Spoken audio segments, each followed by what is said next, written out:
So I lost. Okay. But the story continues. What happened on your next go round? Oh yes, but I didn't give up. Yeah, So no. by 1980, they decided to ditch Dan Malcolm and made me the candidate. And the rest is history. That is why I raised that point, Honorable Hall. Because I wanted. Go ahead, Honorable Taylor.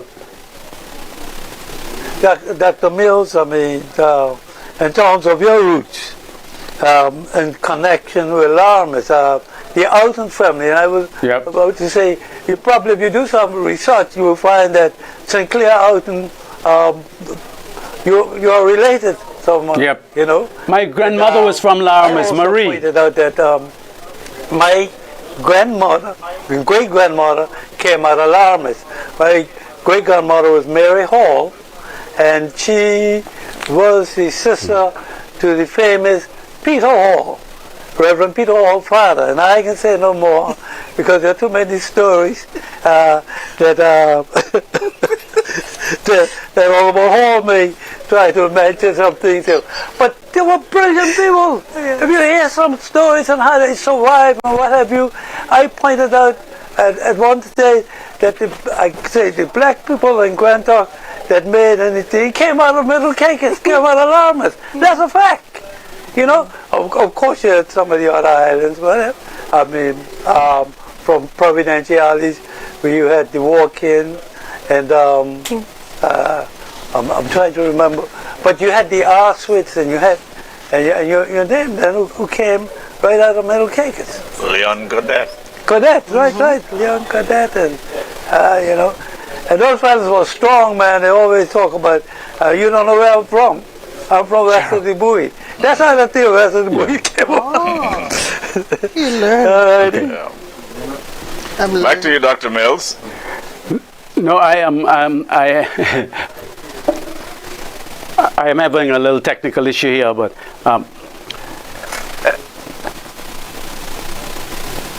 Honorable Taylor,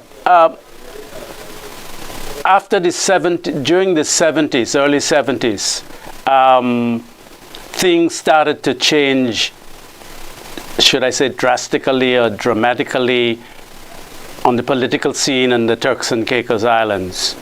As a man of experience, knowledge, what two factors you think contributed towards this change moving into 1976? Well, there were with all the independence of when Jamaica gained its independence, and we begin to look at currency, and Jamaica pulled the currency. We used to call it high price of dollar, and with the U.S. bases here, when we switched to using the U.S. currency, that helped tremendously. There was no exchange controls or anything here, but there is no exchange controls here in Turks and Caicos. And at that stage, we had two bases here in Grantock and the Coast Guard Lorraine Station in South Caicos. And this was the downrange for the U.S. So we benefited from the U.S. tremendously. But it went on that over close to 95% of our imports we start from the U.S. rather than from Jamaica, and so the cost of living went down a bit, and with that importation from the U.S. and then we had the Admiral's Arm and South Caicos and Tuxedo, and that's when we began to look in terms of tourism, look in terms of, you know, and that was the jump start. But when McCartney took, and this is going after 1976, took the decision that all the capital aid for Turks and Caicos would be spent in Providenciales to facilitate the construction of Clubman. I mean, which caused quite a stir in the House of Commons. Why should British taxpayers' money be used to facilitate a French-based resort. And the rest is history. That's when we move along into tourism. But I want to back up just a little bit, because, like you mentioned, the matter of the US dollar being used. And again, I go back to the situation where sometimes we don't credit some of our former leaders. At that time, the likes of Norman Saunders and Ivy Butterfield and others were in the Legislative Council. Okay. Actually, the Honorable Norman Saunders was the first chairman of the Tourist Board. Yes, yes. And if truth be told, he was really one of those who started this idea about an upscale market, Okay. you know, as he was chairman of the Tourist Board. And it is during their tenure, too, that we adopted the US dollar as our legal tender in 1972. And it has been ever since. All right. All right. There was something else that I was going... Okay, leading up now to 76, as Dr. Mills mentioned. Okay. Now, I would like to look at this in a sort of parallel fashion. Yes. You had Honorable Saunders and others in the House agitating for change. In fact, there were representation to the United Kingdom about changes to our Constitution to give more autonomy. And many may not recall, the British even had given them committee assignments, Yes. mimicking ministerial systems. That's And I remember correct. Honorable Saunders being in charge of tourism.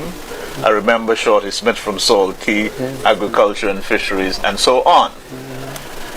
And so they were agitating for change through the legislative process.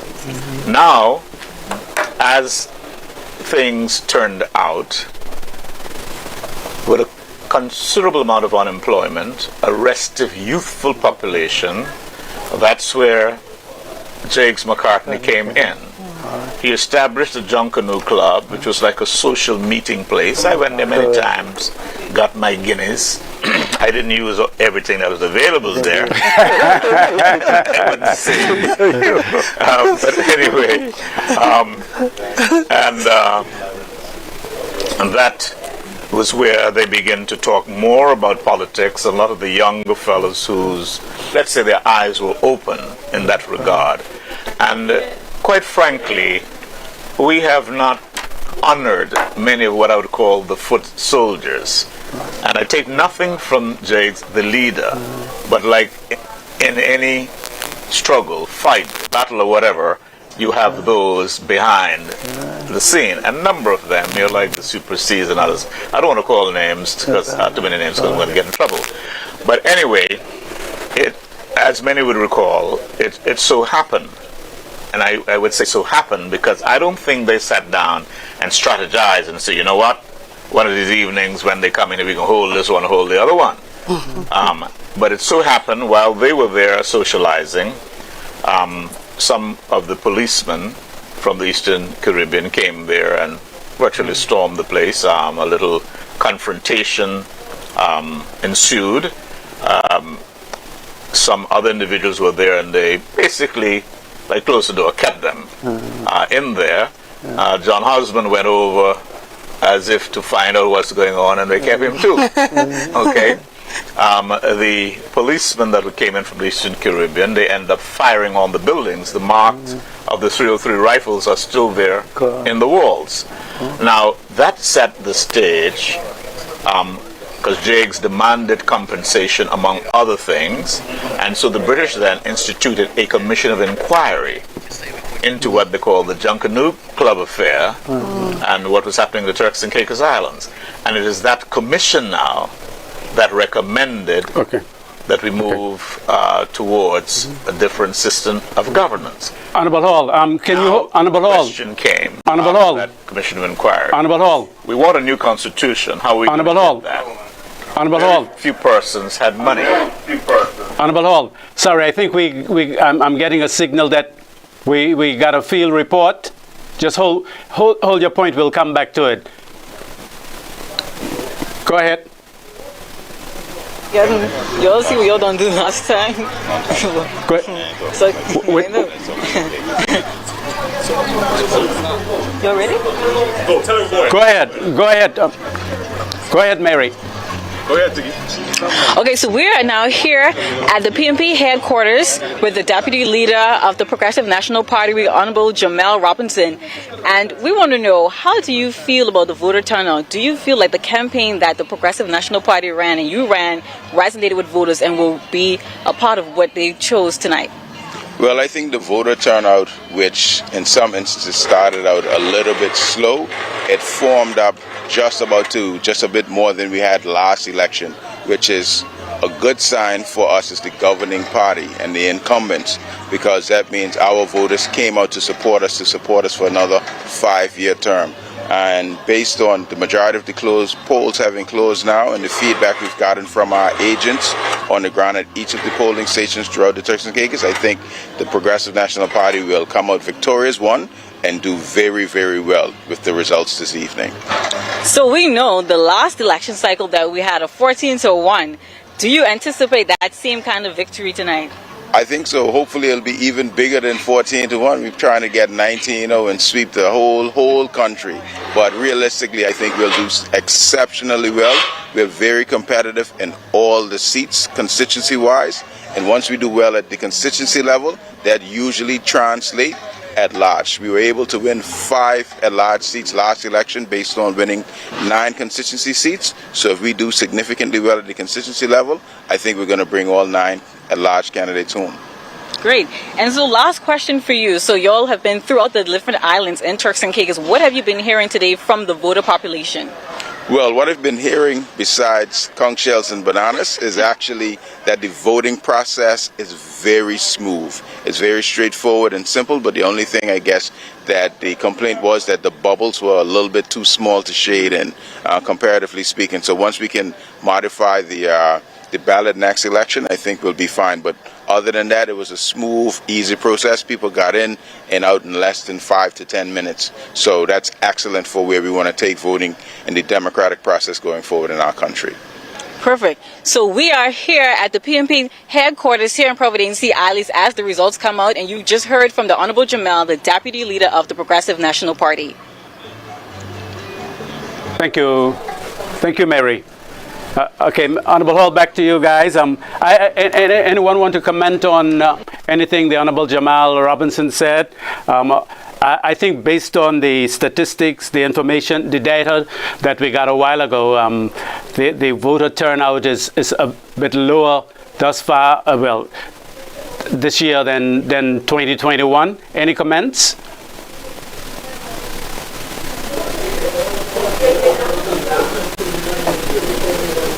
Grand Turk, Honorable Hall, Honorable Taylor.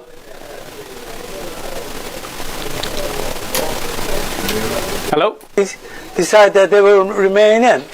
And there was special challenge also because they were told that, you have to take every precaution.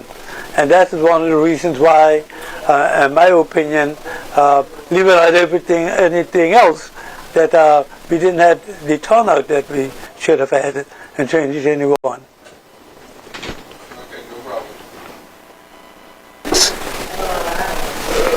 Choose not to add much to that one.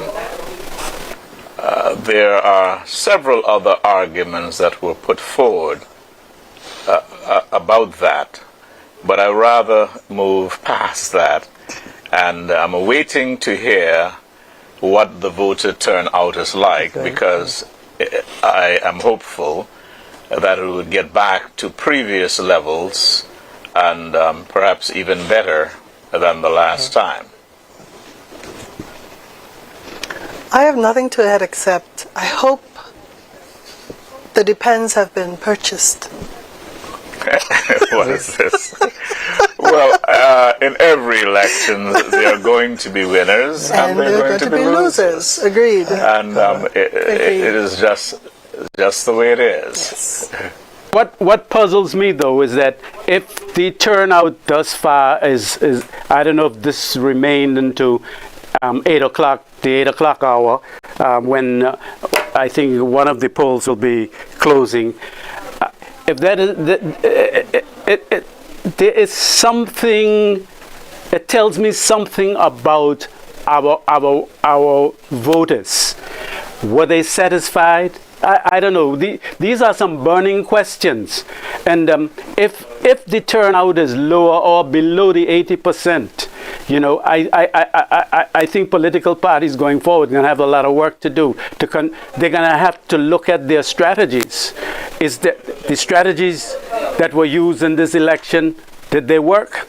You know, there are going to be a number of issues, in my view, that they have to address. But Honorable Hall, you could continue with where we left off. There. I would really love to see that we get to the stage where we have properly organized opinion polls.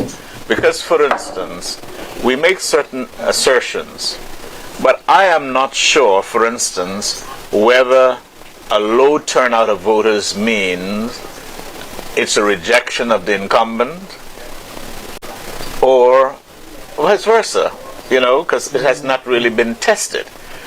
And there is that thinking that in many constituencies where there were several hundred individuals who stayed away, some would say, well, those were members of the PDM. I'm not in a position to say that because no poll was done to that. And so there's an argument that some put forward. If those voters were motivated and now come out to vote, could make a significant difference. But again, like I said, we have no polls to determine who is whom. And I would love to see the time when we get to that. I'm going to go on to my other point, but it seemed like you're itching to say something. Yes. Back to, like I said, I visited the hospital, I think 2 days ago. And in conversation with a young lady, she was not minded to go out to vote because she was of the view that nothing changes. One is no better than the other, so why bother? So I think there has to be more effort on, I'm going to say both parties, to help to change the view. Because at the end of the day, it's our youth that is going to take up the mental. And if they're feeling this way, then what's going to happen in the future? We're going to have less and less people turning out. So we can't just say that, I understand, no, we don't have any official stats, but we have people speaking. If you speak with them or just listen into their conversations, that is what I was hearing. She was not the only one. And so me and another gentleman, we were speaking to her about, no, voting is your power. This is the time that you have power to dictate the trajectory, the trajectory of the Turks and Caicos. But she was just nonchalant about it. Yes, the individuals do speak out, some of them, but I don't see it as a large enough sample, as it were, to say definitively this is that. Just for instance, it is my view, and Honorable Taylor and Ms. Clark, you may have a different view.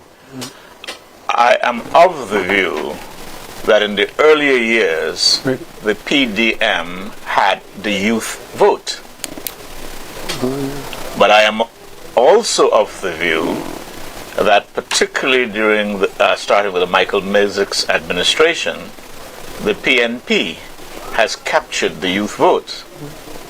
And I'm also of the view that that continues at this stage. Now, and again, like I said, this is just a view because we have not had any polls, any surveys properly done. And what that does say to individuals then, if that trend were to continue, then it would be difficult for others to wrest the government from this particular party, because you will have more and more young people coming on, and gradually the older folks, let's say, put it bluntly, dying off.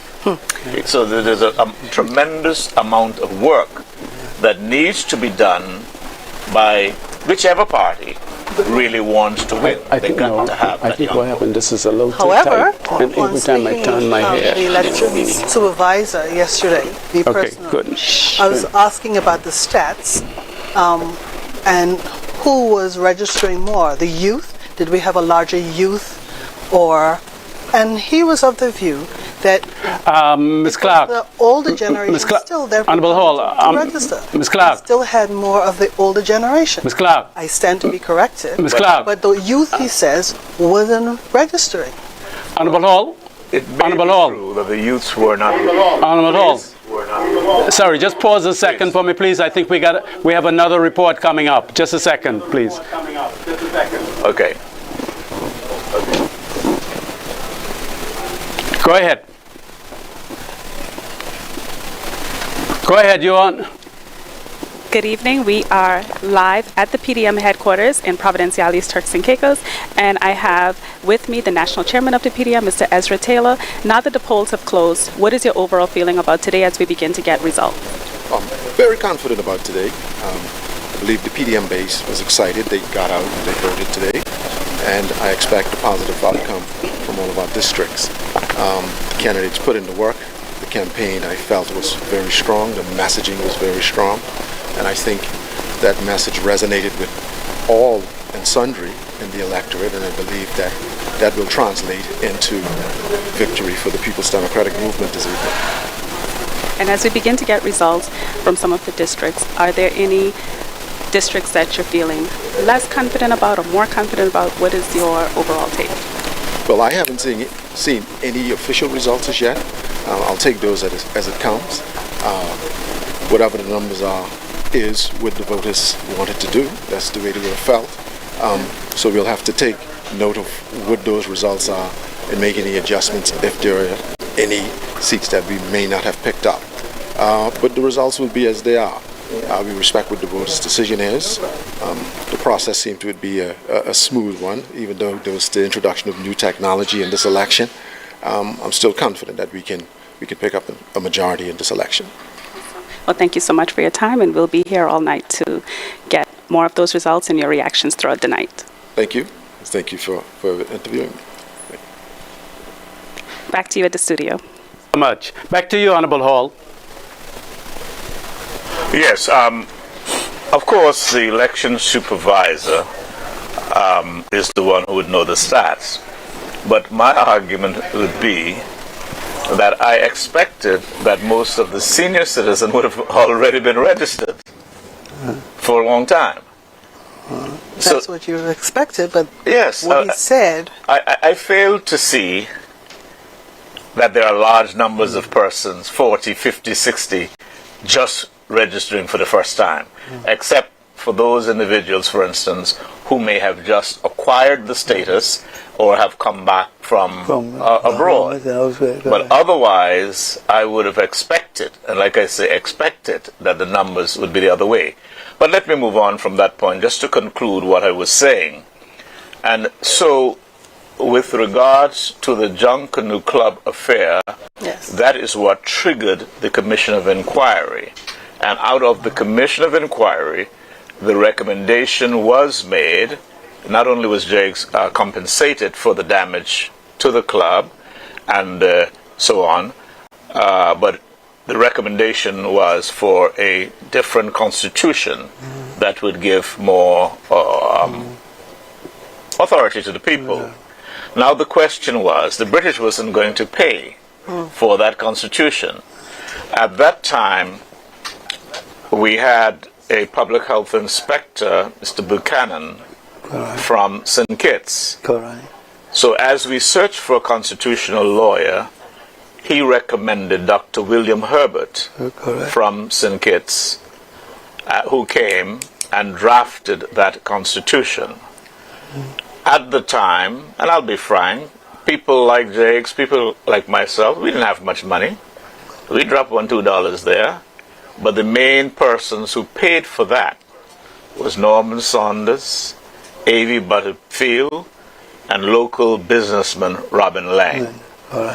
Mr. Hedley Durham made some contributions and even gave a sailing boat he had to Dr. William Herbert, who is a lover of sailing boats. Correct. And it's interesting, though I don't know whether it was that boat, but you know, mysteriously, Dr. William Herbert went missing on a sailboat, never to be heard of. Wow. Really? Wow.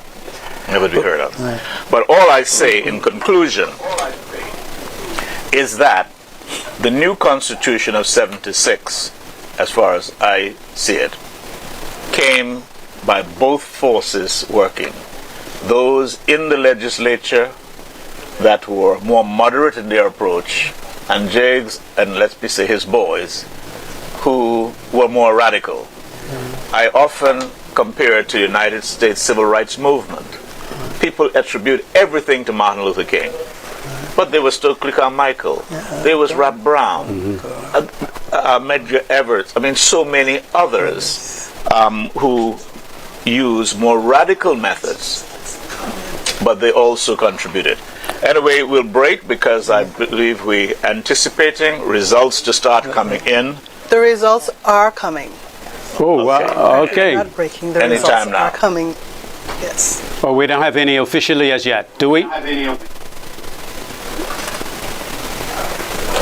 But, Honorable Taylor. We do not have any officially as yet, but it's being insisted that the results are coming. Okay. We were talking about the Junkanoo Club, and I think the incident took place on the 5th and 6th of June. Very important historical days in our country, 1975. We don't do anything, and over the years, the PDM has not done anything to recognize this country on a whole. Has not done anything to celebrate that, to remind us of that incident that took place on June 5th and 6th in Grand Turk. This baffles me. Yeah. Correct me. Did you say the PDM has not done anything to recognize, or are you saying the country on a whole has not done anything to The recognize? party should have taken the lead, as far as I'm concerned, because it was it is out of that incident that the PDM came to fruition, right? That incident, it is what's brought to life, brought to being. The PDM, but I think they should even. I mean, we're talking about how many years since from 1975, and this country on a whole has not done anything to recognize those 2 days. The party itself should have taken the lead. I expect it to be the country on a whole, because he is a national hero. He's not just the PDM hero. He is a national hero, and he should be recognized as such and celebrated as such. This is a country. This is what moved our country to this next level. So it's not doesn't just depend on the PDM. It's all of us. Well, absolutely. I mean, I'm not disputing that, but I would have taken, if I was leader of that party, I would have started the groundwork for it, definitely. But I wanted to, That's why I said yesterday that, and even today, I hope I said it, that we as a country should have such information as a part of our educational system, so we will know where we came from and where we are going, so that it will foster national pride. That I feel we lack because we do not know. Yep. I sat here today listening to Honorable Hall and Honorable Taylor, amused, baffled, enthralled, excited about what I was hearing, because I had much of it I hadn't heard before. But I'm hearing it now. Yep. These things should have been taught to us years ago. This is how you foster national pride. Exactly. So even though you're saying, oh, it should be the PDM to celebrate, no, I disagree, humbly so, respectfully No, so. please don't misunderstand me. I'm not. I'm saying it's either the PDM or the government should have taken someone should have taken the role and if the government hadn't done it, I think since Honorable McCartney was associated with the party, I'm saying if I was the leader of the party, I would have done it. But the gentleman from Tortola, the superintendent of police was Superintendent Blaze, who actually was involved in that incident on the 5th and 6th of June. We got a live update coming, so from the elections office. Sorry, folks.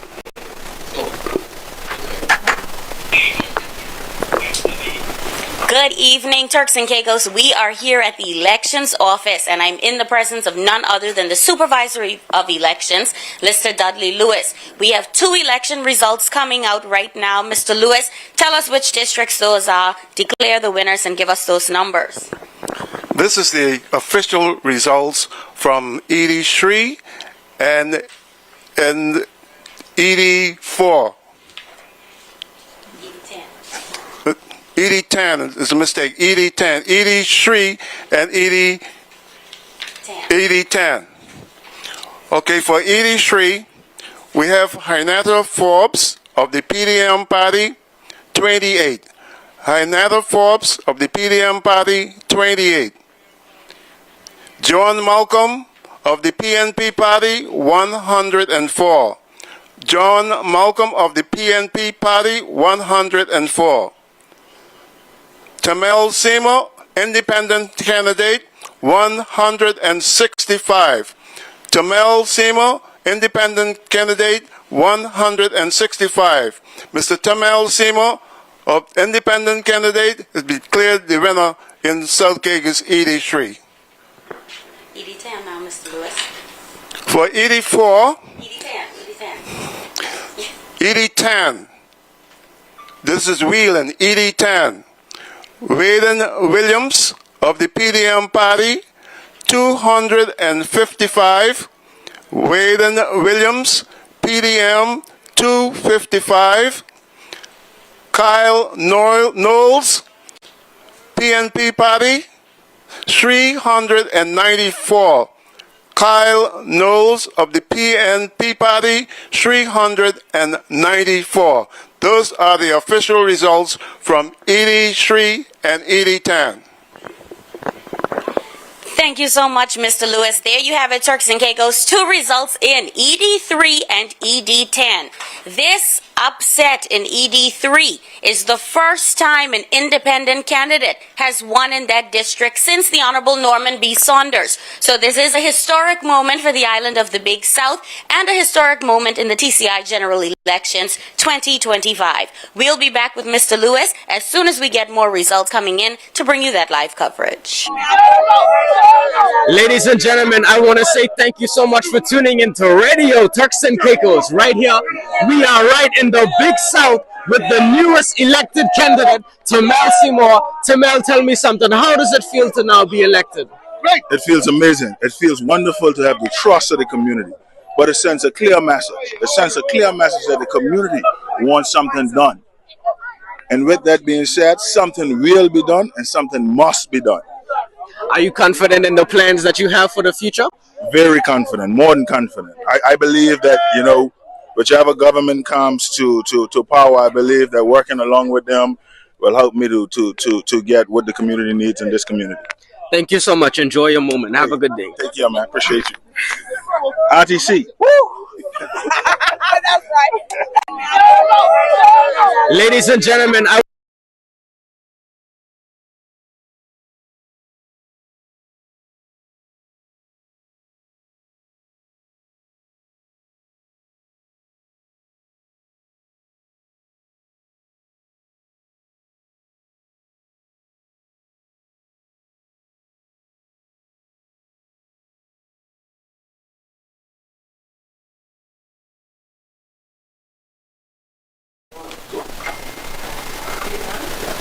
We're back. I was just asking the panel in Grand Turk, the panelists in Grand Turk, any reaction to those results? Hi. Of course, ED3 in South Caicos. Again, this is the second time that you have an independent win. The first time was the Honorable Norman Saunders, and sorry, the Honorable Seymour. Honorable Taylor. Quite interesting. Honorable Taylor. Again, Honorable Taylor. running against the same party. Honorable Taylor. Basically, Seymour had initially offered himself. Honorable Taylor. Honorable Taylor. It would be quite interesting in terms of what the leader. Honorable Taylor. Honorable Taylor. Honorable Taylor. Hello. You hearing me? Are you hearing me in Grand Turk? In 1976, Leon Maguire ran as an independent candidate in South Caicos. 1976. Remember that? And then he became the Minister of Tourism under the PDM government. Correct. That's correct.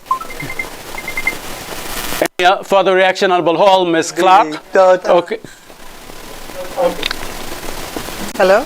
Yeah, go on, Ms. Clark, because we're going to take a break after this. Time, for South Caicos. Yes. I can't remember an independent candidate winning and Grand Turk at any time. So independent candidates can win. Now, I mean, this is an indication that independent candidates can win, contrary to popular belief or beliefs. You are so right, because I am one of those who have consistently said the stats indicate that it's awfully difficult for independents to win.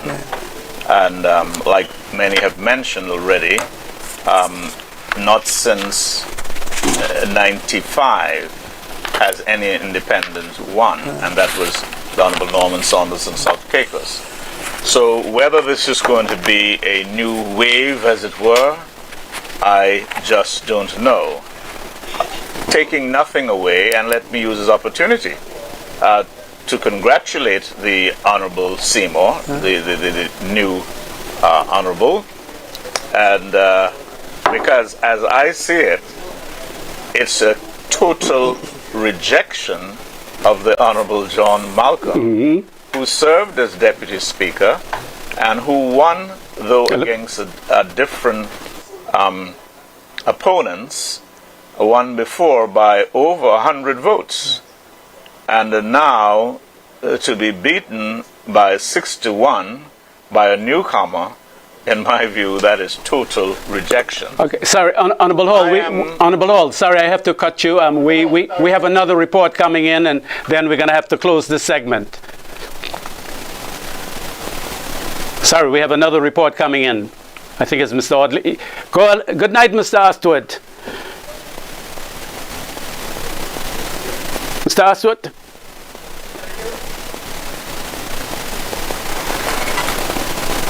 Good night, Mr. Astwood.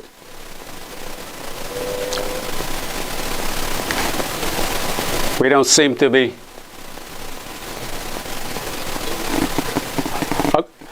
Okay, gentlemen and lady in Grand Turk, unfortunately we have to take a break at this moment, so we'll be back. Thank you so much.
Turks and Caicos. Well, the wait is over, the votes are in, and history has just been made. Who will lead? What direction will the country take? Tonight we've witnessed the will of the people come to life.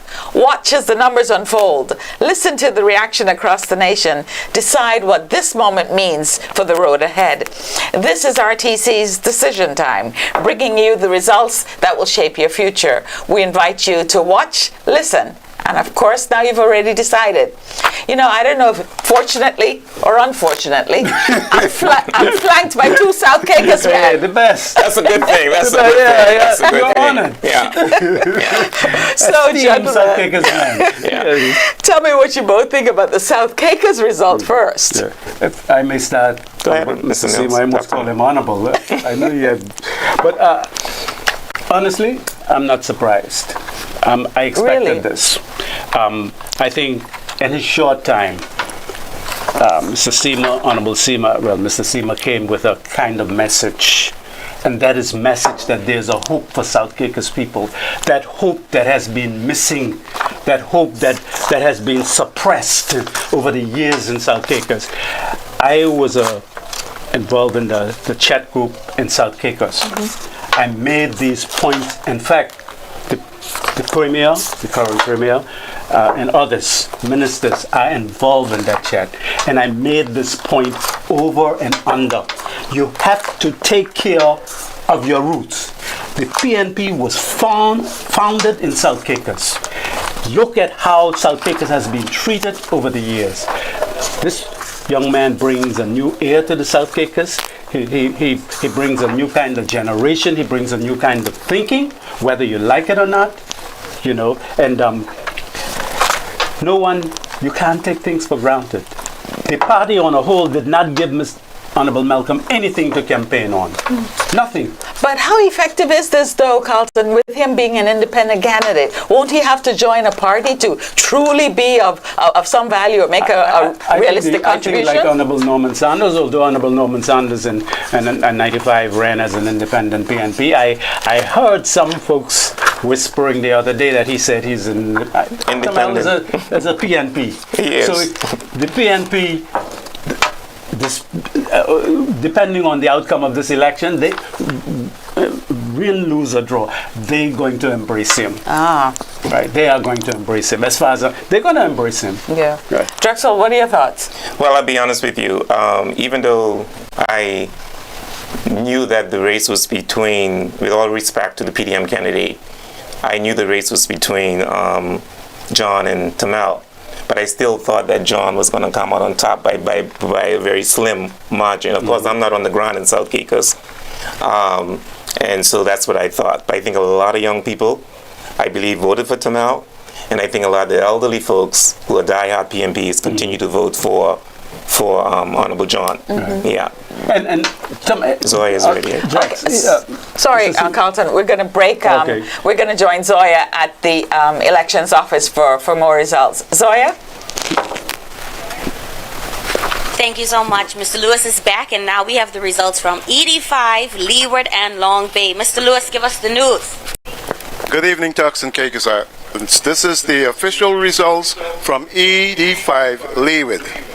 Akira Mizik of the PNP party, 461. Akira Mizik of the PNP party, 461. Keith Cox of the PDM party, 212. Keith Cox of the PDM party, 212.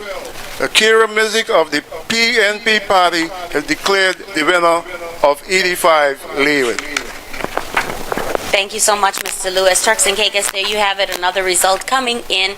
Akira Mizik from the PNP party, 461 votes. We'll come back to you as soon as we get more coming in. Thank you, Zoya. Thanks to the supervisor of elections as well. We know it's been a long day for him, as it has been for our field reporters, and so we're grateful. That was quite a win. And also, what is interesting, Cheryl and Dr. Mills, In 2021, Akira got 460 votes. And this election, she got 461. The PDM candidate got 249. And this election, the PDM candidate got 212. So that's very, very But she's gone up one and they've been decreased by a few. So her support remains consistent. Yes, yeah, it would seem so.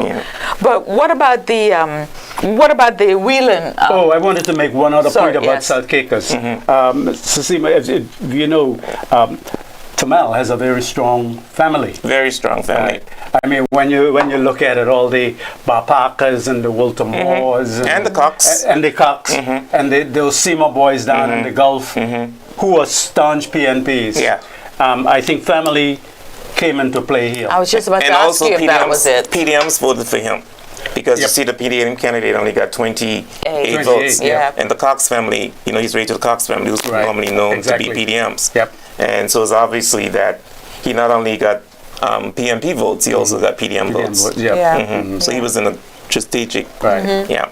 What do we think about the Whelan results? Because remember, the last election, this was a narrow margin of 3. Yeah. Honorable Carter got 273. And Honorable Delroy got 270 last election. This election, what are the results? 394 for Honorable Knowles compared to 255 for the PDM candidate. So his own went up. And I think he won only by a very, very narrow margin. By three in the last election. I think the mere fact, too, after the situation in the PNP and then the Honorable Premier made him a minister, that made a to me, that made a difference in that constituency. And you have to give it to the guy. He's young and he is energetic. He worked. I was just about to say, render to Caesar the things that are Caesar's. He worked. Yeah, he worked he for didn't take nothing for granted. No, he worked for it. He didn't take anything for granted. You know? And then based on my understanding, too, with him, is that he continue to keep in contact with the constituents. And I think that's very important for all politicians. Even if you don't physically do something in your constituency, keep in contact with them. Reach out to them. We've had that conversation with nearly all the candidates on our various shows. Don't wait until election time. They time. disappear after election until the next election. You know, I watched, going back into our political history a bit, I watched the Honorable Norman Saunders in South Caicos. When he wasn't traveling, every Friday afternoon he is on that flight from Grand Turk to South Caicos, and he's not back into Grand Turk until Monday morning. He would come around the areas, the bars or wherever, play dominoes with the boys, quarrel with the boys. You wouldn't believe he was the chief minister at the time, right? But he kept that contact. He preached in the church. You know, he kept that. So the point you guys are making is valid. Yeah, we think that communication is key. Yes. Because the electorate says they feel invisible or forgotten after an election, and they don't see their candidate until another 4 years, when in this case now 5 years. Sometimes they just want your touch. They just want your touch. It shows that you care. Shows that you care. Exactly. And that's like in any relationship. You keep in contact. Exactly. Are you giving us love advice now? Well, I could do that too. And I wouldn't even charge you. We didn't introduce ourselves, eh? Oh, yeah. I mean, they know. We were on earlier too. We thought they knew who we were, but just for the benefit of our viewers and listeners, those joining us, we're your anchors here in Providenciales for election coverage 2025, history in the making. Watch, listen, and decide. I'm Cheryl Ann Francis Foreman. Carlton Mills. You notice what I put in there? Francis. Historically, right? And I am the one and only Drexel Seymour. Fascinating, Drex.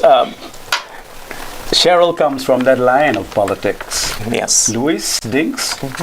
And then you have... You don't hear much about him, though. What's the name? You hear more about Daddy Bobs and NJS. Say it again. Louis Francis. Oh, I didn't know. Dinks, they called him. Yes. He was one of the top lawyers, him and Pell and Dikey and those guys. Yeah, he was a lawyer.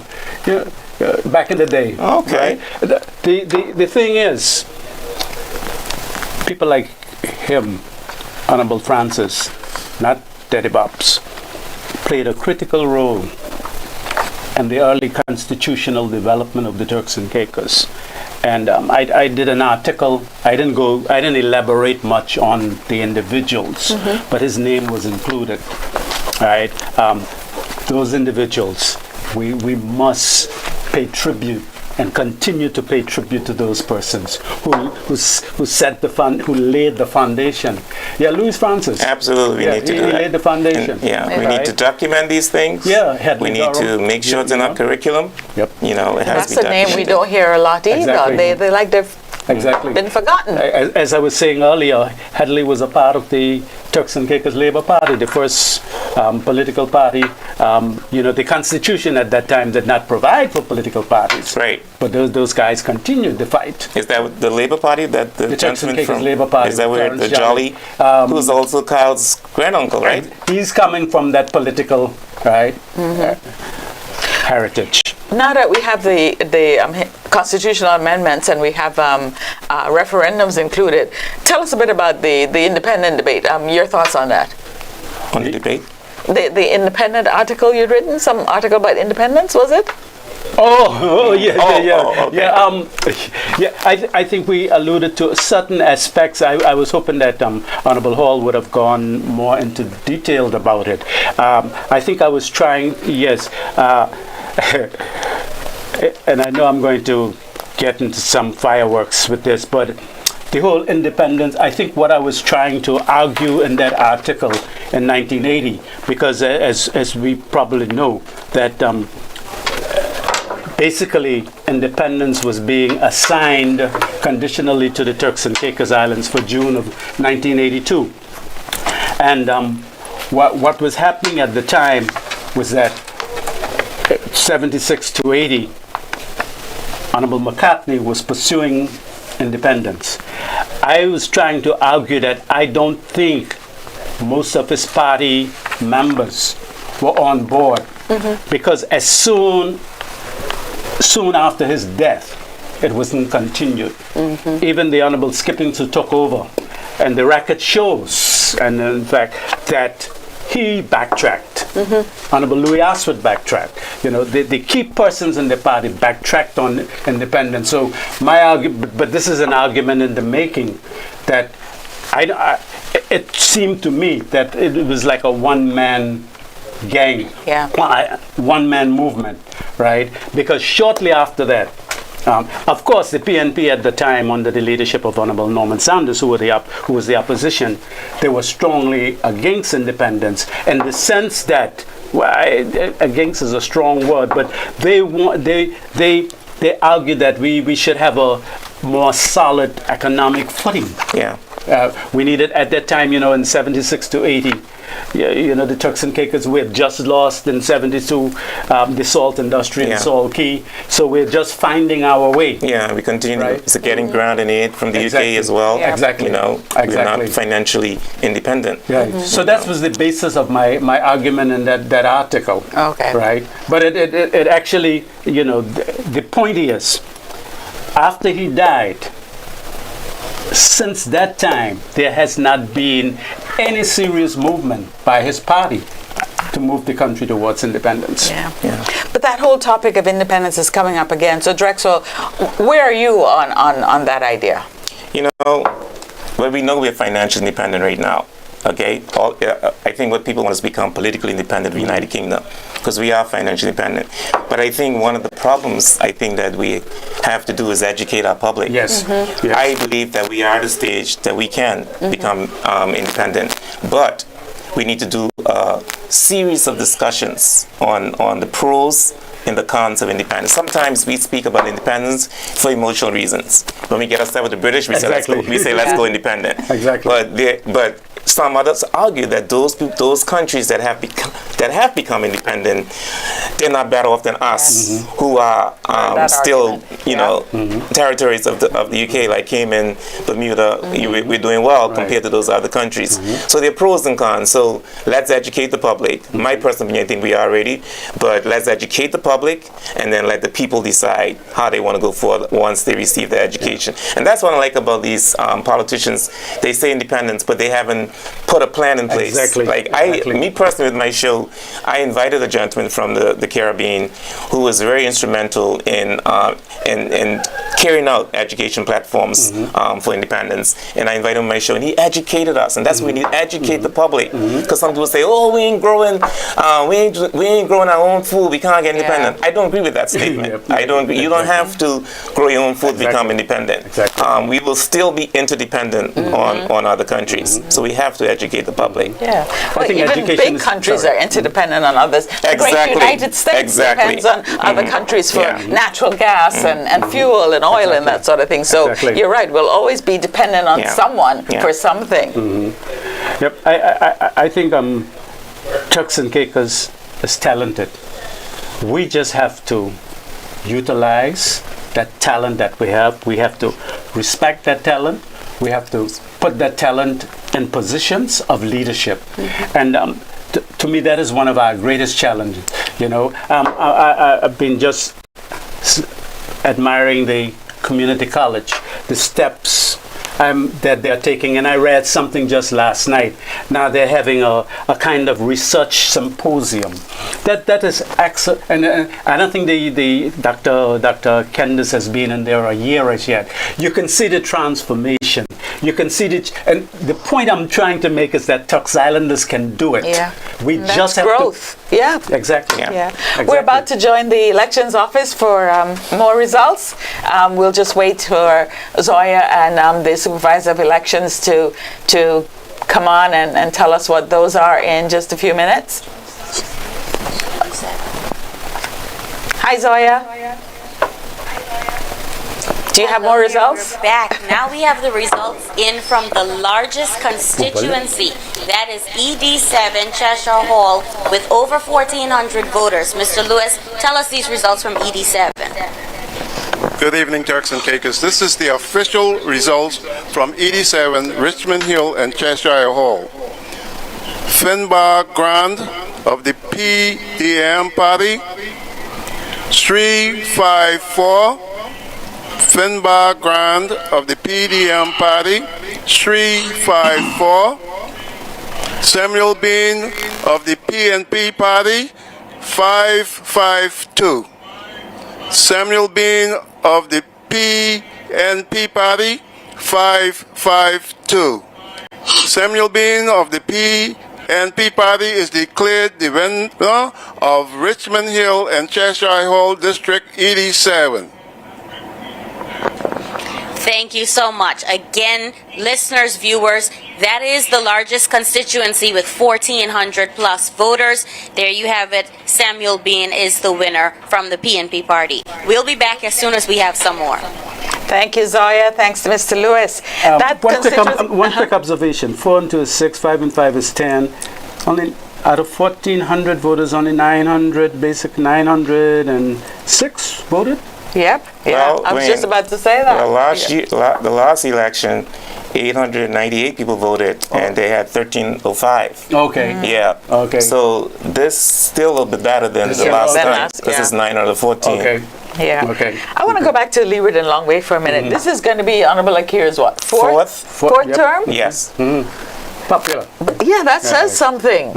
It does. And because they put different candidates against her as well, and she's always succeeded. Comfortably. Yes. Comfortably, yeah. Again, it goes back to a similar situation with Kyle, Honorable Kyle. She works in her community. I think she has an adult park now, and she has a kids park. I mean, people can see, people visualize things. And my little island, people wanted to see things done. You know ED5 is the best constituency, right?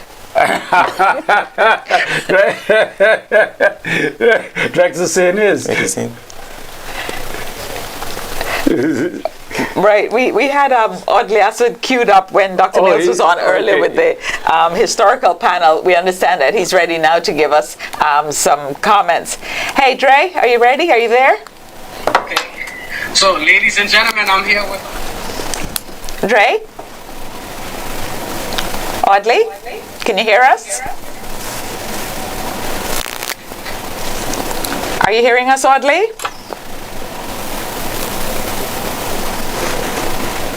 He's actually in the United Kingdom. Maybe we're just having some slight difficulty there, but we'll try and rejoin Audley. You were saying something, Dr. Mills? No, it's almost 2 o'clock in the morning there, so I don't know if he's still sleeping, but I hope we can get it, because this is the second attempt. No, yes, in relation to, that's Leeward? ED5. ED5, yes. She's a workaholic. Hang on, we're going to go back to Zoe. We understand she has more news for us. Hi, Zoya. We're rejoining you. So I just got word from the Supervisor of Elections, Mr. Lewis, that the results for ED8 Blue Hills will be in a bit later, as a recount was requested, as there's a difference of 4 votes in that constituency. So we will have a delay in ED8 Blue Hills, as there's a 4-vote difference. We're having almost a similar situation from Whelan in the last election. Yes. Where Adabakal won by 3. With the new electronic machine, so we'll have to hand count those? Yes. Okay. There's only 1 recount, and it's manual. Okay. Yeah. And it has to be requested immediately after the result is given, or within that immediate time frame.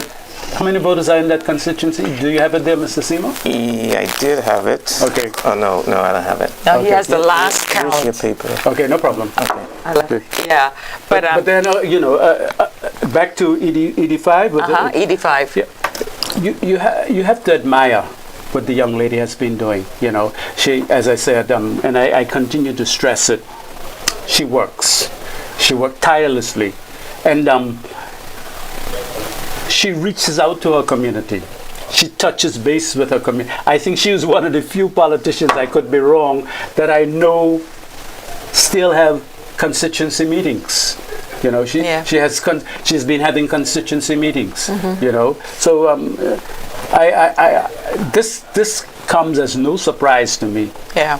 Just so our listeners and viewers know, when I said ED5 was the best constituency, it was severely biased. That's my constituency, and so that's why I think ED5 is the best. I'm sure these gentlemen to my left and right would disagree. The one to my right is going to disagree simply for disagreeing. Well, I'm not biased. Every constituency is the best. They have their own. How grown up of you tonight. Yes. Yes. No one constituency is better than the other. They each have their strengths and they each have their weaknesses. All right, so it'll be okay if I said ED5 has more strengths then? It depends on what your strengths are. But what I would say to after all the results are over, I encourage all the candidates to try and do something different with the constituency, because absolutely. Constituents want to see something physically done as well. You know what I mean?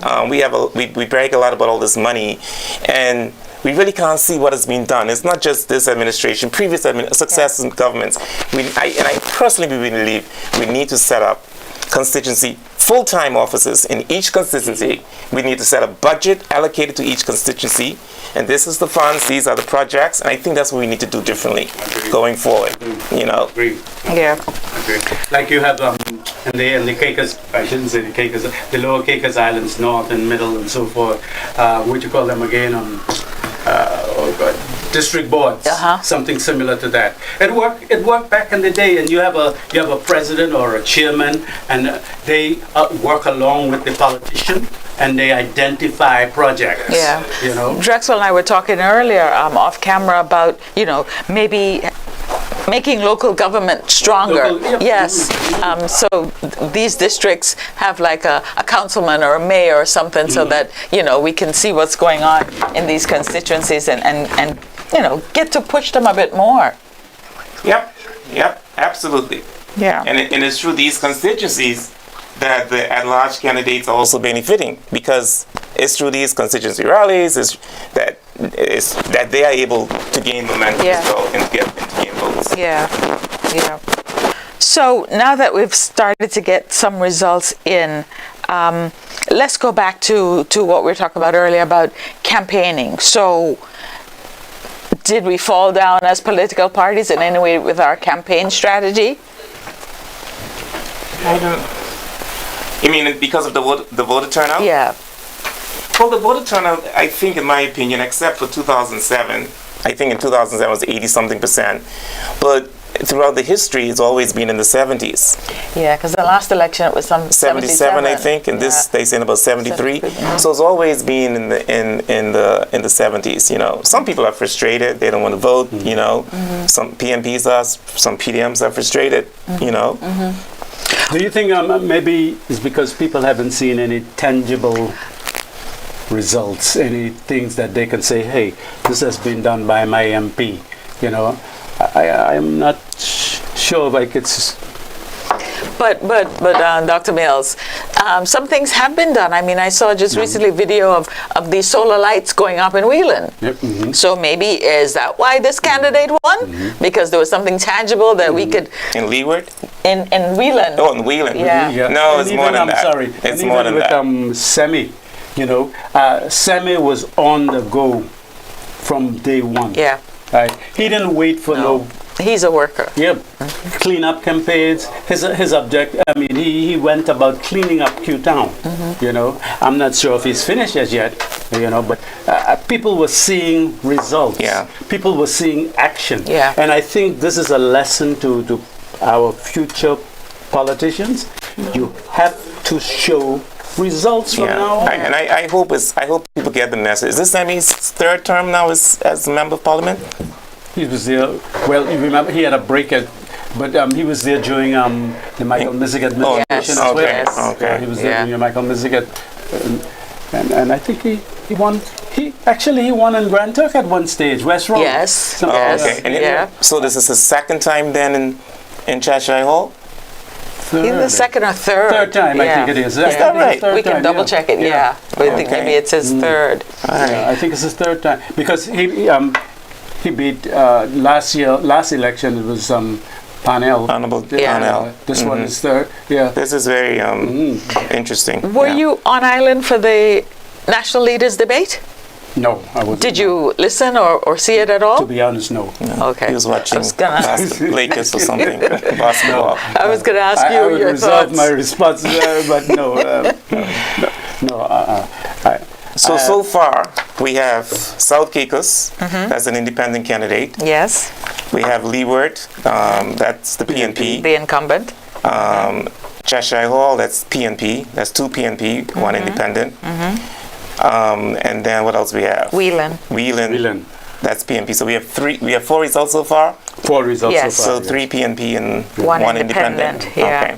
Okay. But to answer your question, I didn't expect anything out of the debate, so I didn't listen to it. I was watching one of my favorite sports.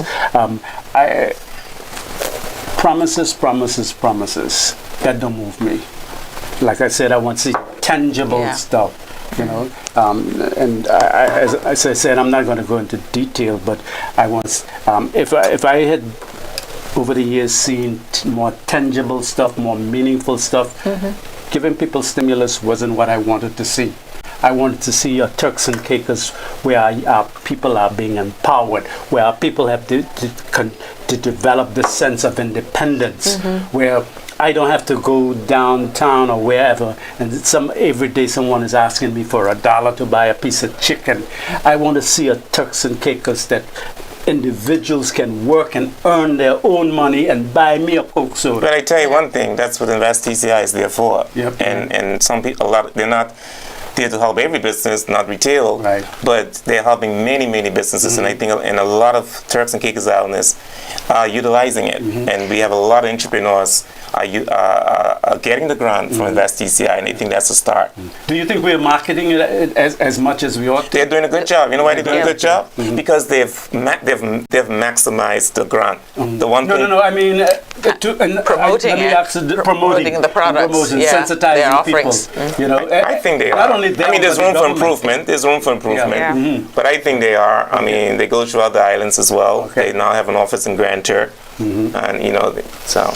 But while you gentlemen, particularly Carlton, you said you want to see people more empowered and able to have that spending dollar.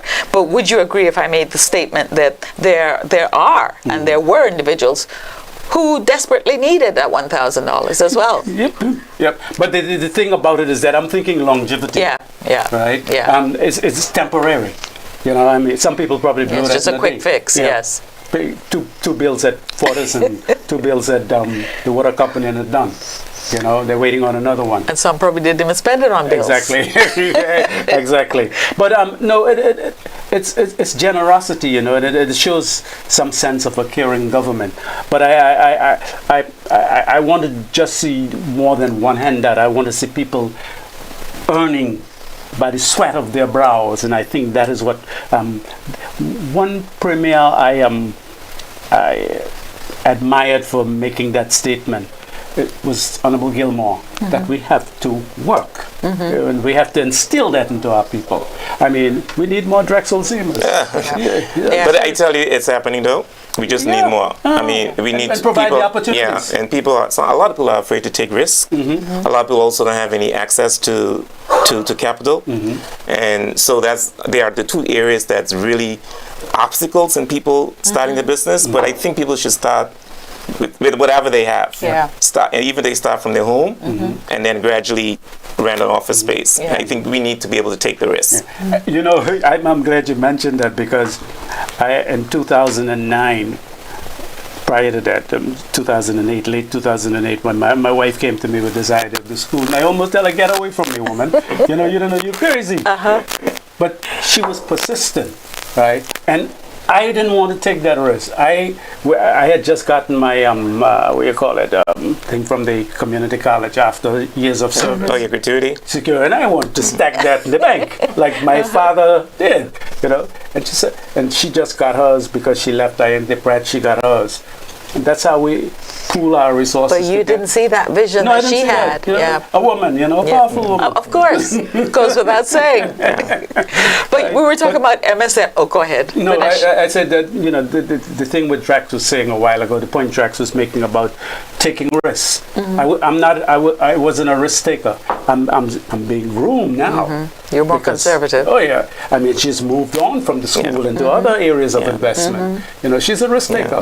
I tell you, it's a great feeling having your own business, even though it involves a lot of work. But think about it. You are working so many hours working for someone else, making them rich, and they're collecting their dividends, and you're working so hard. Why didn't you become the employer and become and hire employees? And that's what we need to do. It's a sacrifice, but it is worth it in the end, and that's what we need to have.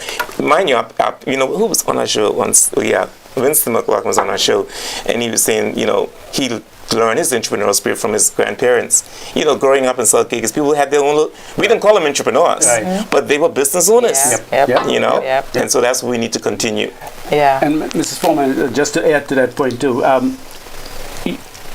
when we didn't have the high school in South Caicos, I was made to understand too, even in some of the islands, Grand Tuck, I'm sure it happened too. Well, they had the high school from 1921. But the point I'm making is that your parents, a boy in South Caicos, had to go to Mr. Walter Malcolm. How do you think the Thomas brothers came to be? And learn carpentry. Some of the guys, my brother, for example, went to Mr. Phillips and learn how to sew. So they learned a trade. They had to learn. And I heard you say earlier we need a trade school, even though we have this TVET program now. Is it that we need more of that? Hands-on. Hands-on, a young man today doesn't want to go to the community college for 2 years to get an associate. He wants a 6 months course. I mean, personally, with me, if I were the Minister of Education, I would implement a tactical program from Form 1 in the secondary schools. And so when these students finished 5 years, they don't have to, they could go right into the work field. And I know we have the TVAT, but mostly it's after high school. And I know we have pre-voc program.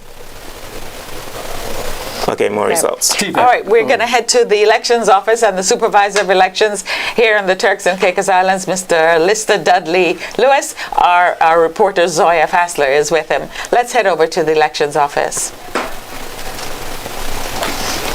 Turks and Caicos, we're back. We have another result here for you. ED9 5 keys. Mr. Lewis, give us that result, please. Good evening, Turks and Caicos. This is the official results from ED9 5 keys. Rachel Taylor, 657. Rachel Taylor, 657. Brian Cox, 298. 657. Rachel Taylor of the PN Party is declared the winner in ED9 5 keys.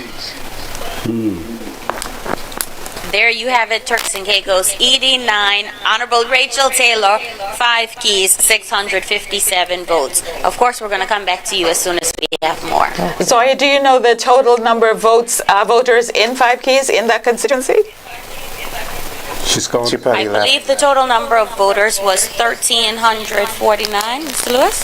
1,349 voters are in that constituency. That's the second largest constituency in Turks and Caicos. Thank you so much, Zoya. We'll rejoin you shortly with another result. So 657. 657 What to was 298. What was it last time? Last time, was ED. Taylor got 510, and Sean Oscar got 359.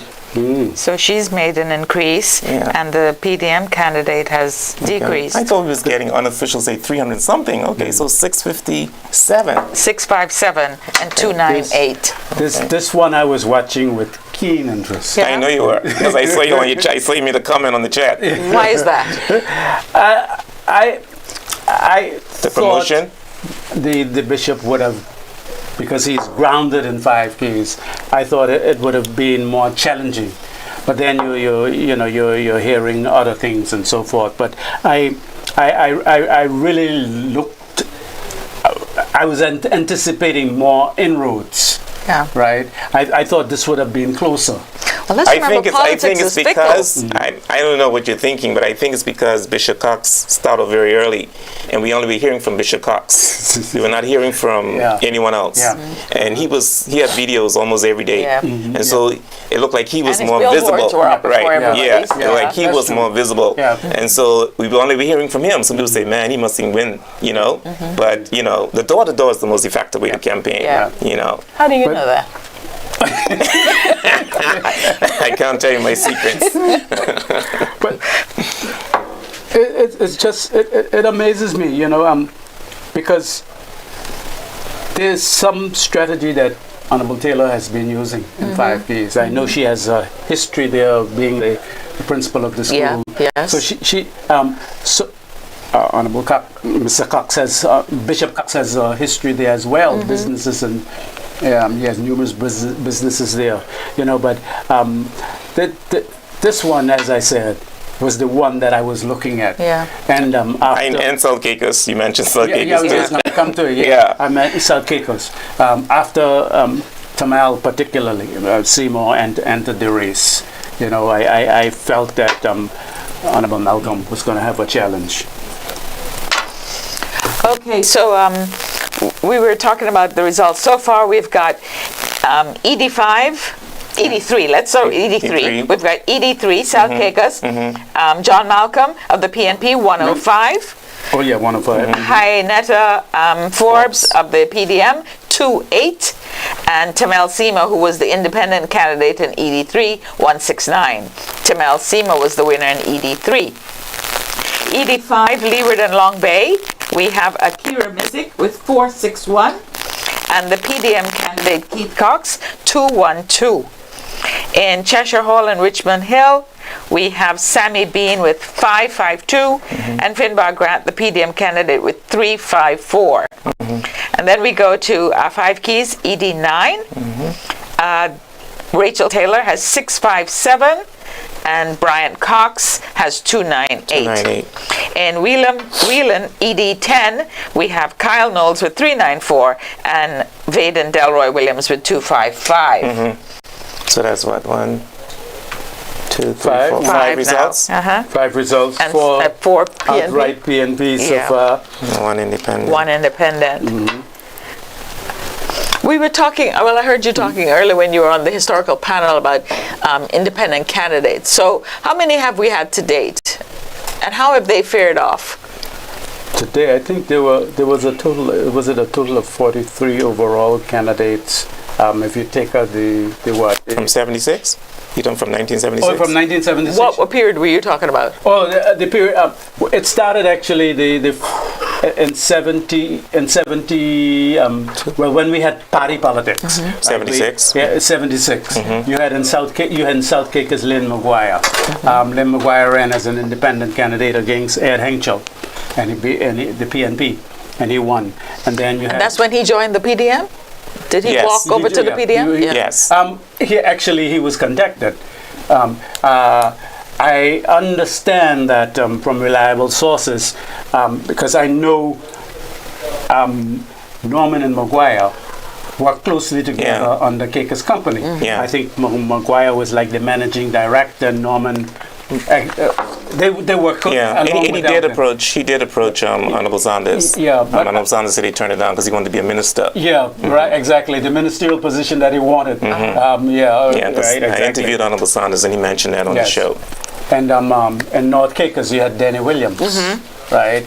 And of course, the PNP, I understand from reliable sources, went after Danny as well. But Danny wouldn't bite. Right? But he joined the PDM, though. He joined the PDM. Because something in the Constitution at the time, there was 5-4 out of the 11 seats. 5-4-2. The PDM did not have a majority as such, right? So I think they needed one more, two more, something else. I can't remember it clearly, but the 5 was not sufficient. Well, because there's 11, so in order to have majority, you have to have at least 6. Got you. That's what I believe. It's 11 seats, so the majority would be 6. Right. That's what I believe. But even in that election too, the PDM did not field a full slate of candidates. They didn't have a candidate for South Caicos South. And Middle Caicos? They didn't have a candidate for Middle Caicos. And I don't think they had a candidate for North Caicos. But has there ever been an independent candidate that has maintained his or her independence in the House? Not that I know. No, they've all joined a mainstream party. You're right. You're absolutely right. Since Norman, Tamel has been the first one since Norman. Really. And what year was that when Honorable Saunders ran independently? I think it's 95. 95? It's been a while. Because, so we're in 2025 now. It's been a while. So Honorable Mizik, I think, was the chief minister at the time. No. Honorable Taylor, 95. They were in opposition. Yeah. The PNP was in opposition at that time. Oh, Honorable Hall? Yeah, our anchors in Grand Turk are going to join us. Please come on in. Give us your thoughts so far on the results and any other idea you may have. Honorable Hall? Let me start with South Caicos. I heard quite a number of comments before the election, and I sense that Honorable Malcolm had lost some grounds, but I really didn't anticipate it would have been to this extent. So that victory for Mr. Seymour, and I congratulated him already, to me, that's a major upset.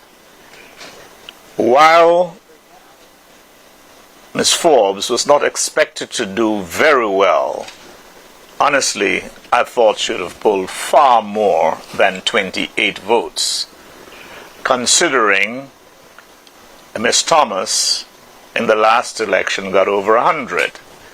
What it suggests in this case is that a number of the PDMs, along with some PNPs, voted for Mr. Seymour, the independent. That I find very, very interesting. I was not by any means surprised by the victory of the Honorable Kyle Knowles in ED10, and may I congratulate him. I believe two factors that contributed, apart from him keeping grounded in his constituency. The fact that he chaired the Appropriations Committee and did an excellent job. And then secondly, he headed the task force dealing with the Provo landfill. And there has been tremendous improvements there. Before, so many persons were complaining about smoke constantly filling their nostrils, affecting the babies and asthmatic people and so on. That's pretty much under control. And those, in my view, are two of the major factors that contributed to his victory. As far as Leeward, I didn't expect anybody to touch Honorable Akira Mizzi. She is special, and I've watched her in the House of Assembly. She's a breath of fresh air. No doubt about it. I wouldn't even say much more than that. Similarly, I expected Sammy Bain to be victorious in Cheshire Hall. In Five Keys, indeed, I expected Rachel Taylor to come through, the Honorable Rachel Taylor. The margin, though, surprises me, because like Miss Forbes in South Caicos, Bishop Brian Cox, I would say, worked. And indeed, all over Providenciales in his area, you see his posters just about everywhere. But the results simply say to him, Bishop, stay in the church. Sorry.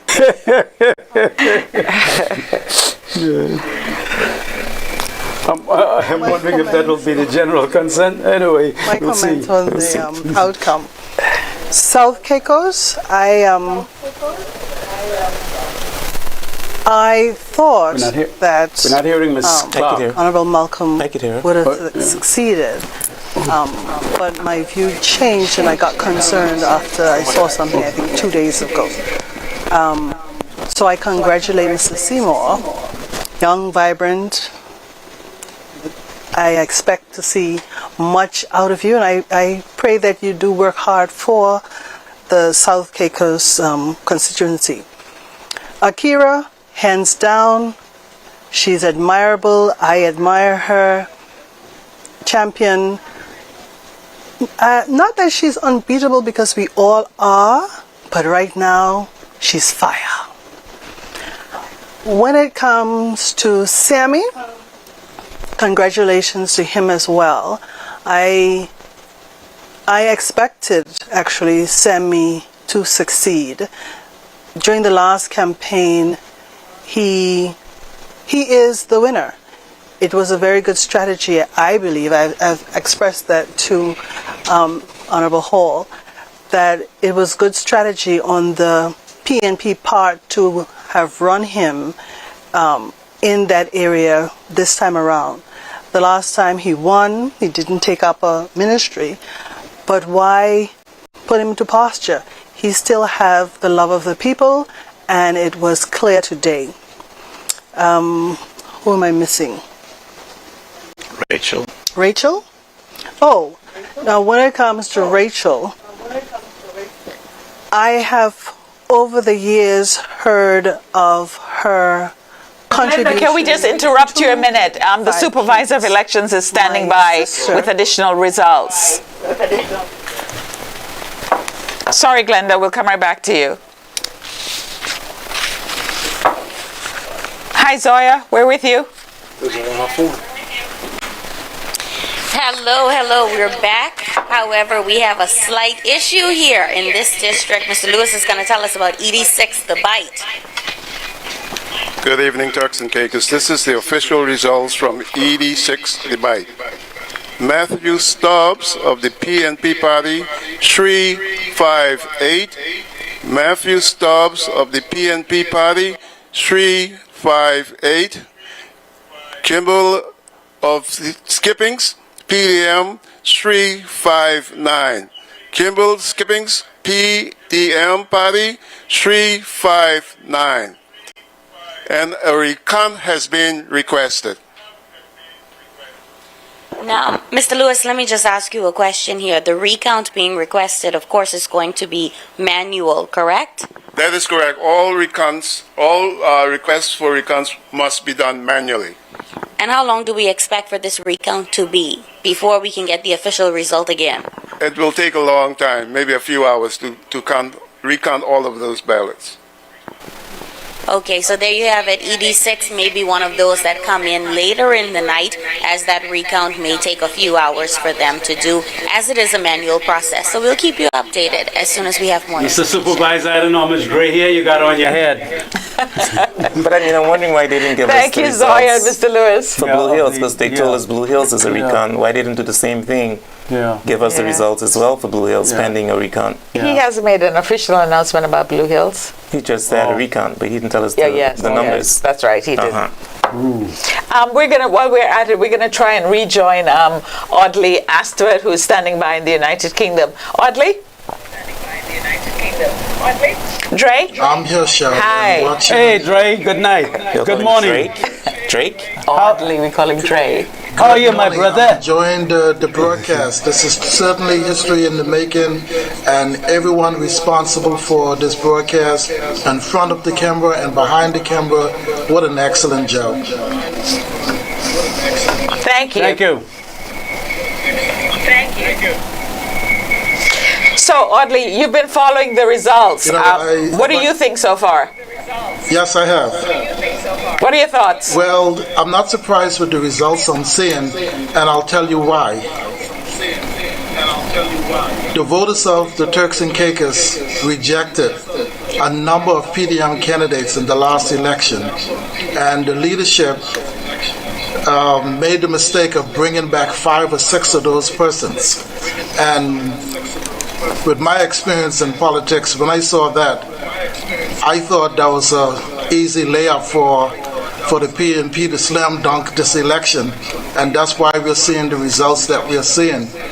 If you check it out, a lot of the candidates from the previous elections that were rejected, they were brought back, and that was a big mistake. Gentlemen, questions? For Audley? Were there there were no surprises for you? So we see the bite. The PDM basically has won by 1 vote, even though there's going to be a recount. Was that a surprise? Are you still there, Audley? Oh. Yes, it was a surprise. I expected Stubbs to pull that one off, but the race isn't over. They have demanded a recount, so I don't count that result as official as just yet, because they are doing a recount, so we'd have to hold up on the result of that recount and see where we go from here. But as it relates to 5 keys, I just want to mention that, yes, the bishop was working, but I just thought that he ran a negative campaign, and an angry campaign that didn't resonate with the voters of 5 keys. And I have to commend Honorable Taylor for maintaining her composure, staying focused on her campaign, and just running an awesome campaign. When you say, stop right there. When you say he ran a negative with voters, I saw the strong turnout to her rally, and once I saw that, I told her that you got this, and sure enough, here we have it. Elaborate on that. Why did you say Bishop Cox ran a negative campaign?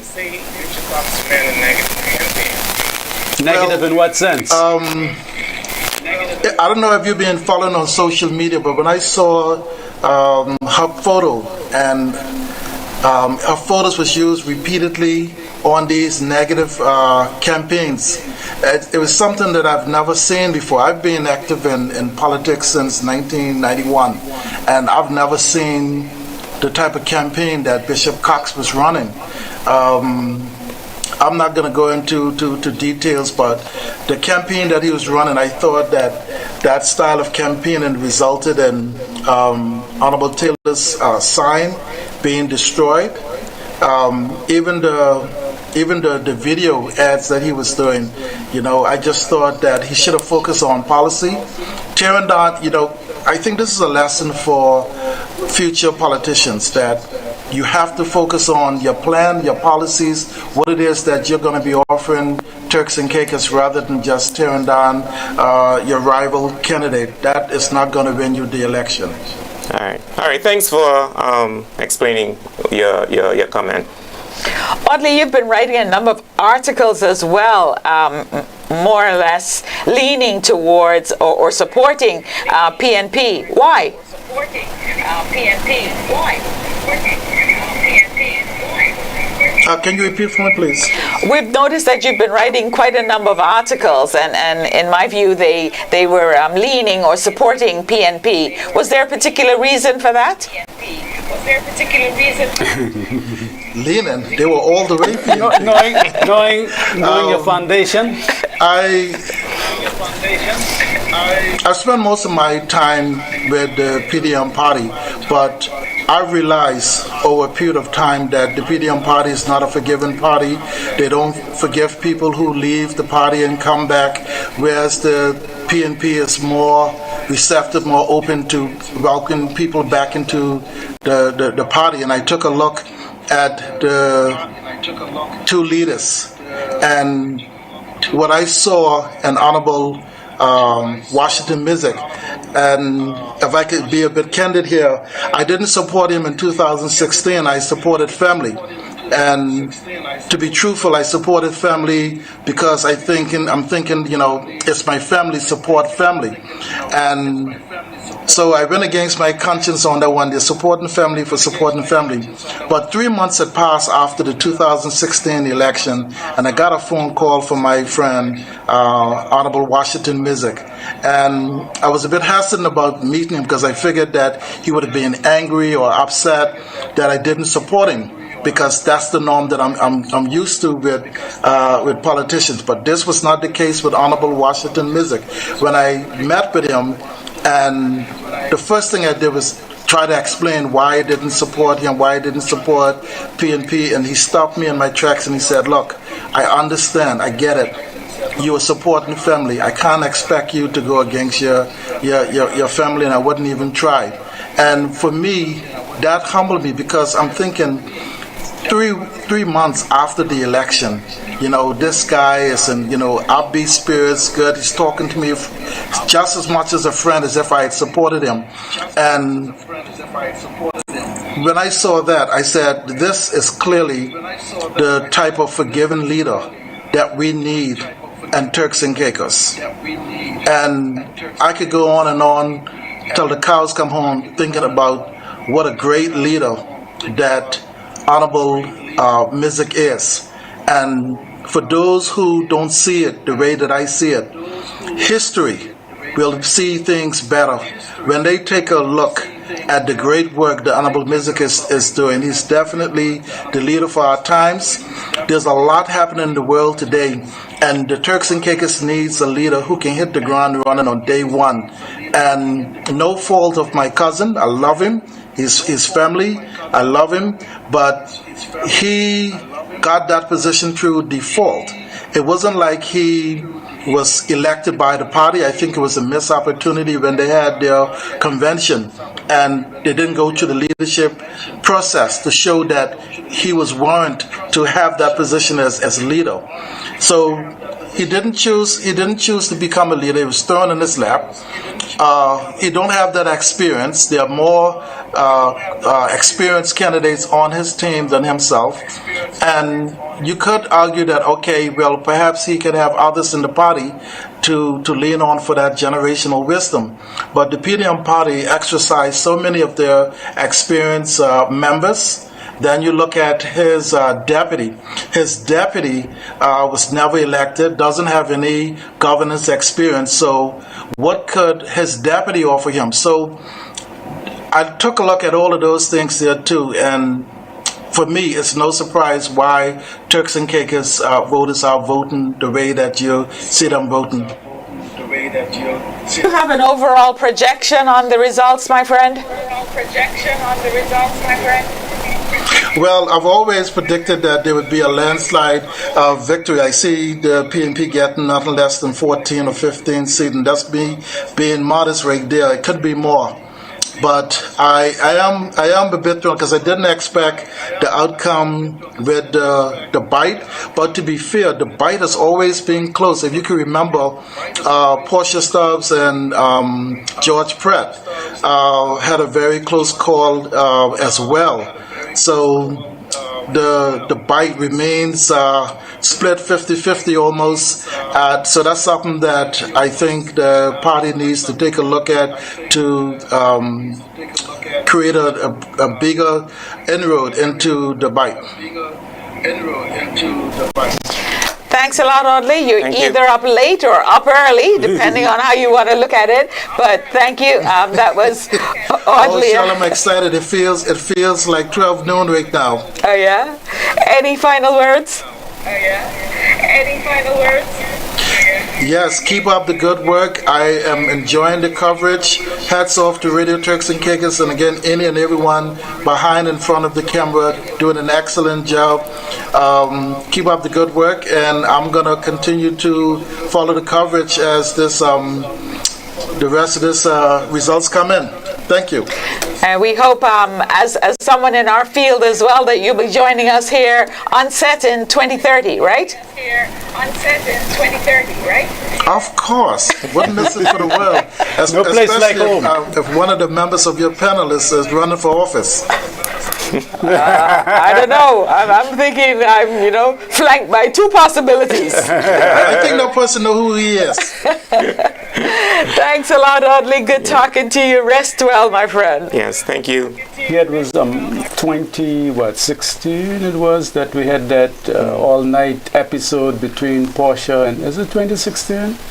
I think so. Yeah, Portia and George. Is that when they pulled the name out of the hat? Yeah, they had the dice. they had to resort to a kind of strange strategy. Let me ask you. But legal, apparently. Yes. I couldn't remember what happened last time, but every time they announce the district votes, they don't say how many votes were allocated to their large in those constituencies? No. Those will be counted when all the ballots are together from all the islands tomorrow. Tomorrow? Oh, okay. So we won't get no all island results. It is not anticipated. Even though it's electronic, we should still know what their large candidates are, though. Yeah, but remember, you need that for Wheeler. For the recon. The recon. The recon. Everywhere. Because of the recon, we have to wait until tomorrow. No, we would have all the all island because he wants the ballots collected from all the family islands to be in one place, and so he can give us the number for the all island. Honorable Hall, Glenda, what did you think about Audley's comments? Were you listening? Are they there? Grant Herrick, are you? Yeah. Okay. Glenda, were you listening to Audley? You can hear us now? Yes. Audley's comments, I actually agree with it. With the PDM, the people spoke in the last election. Honorable Astrid was the only one to succeed.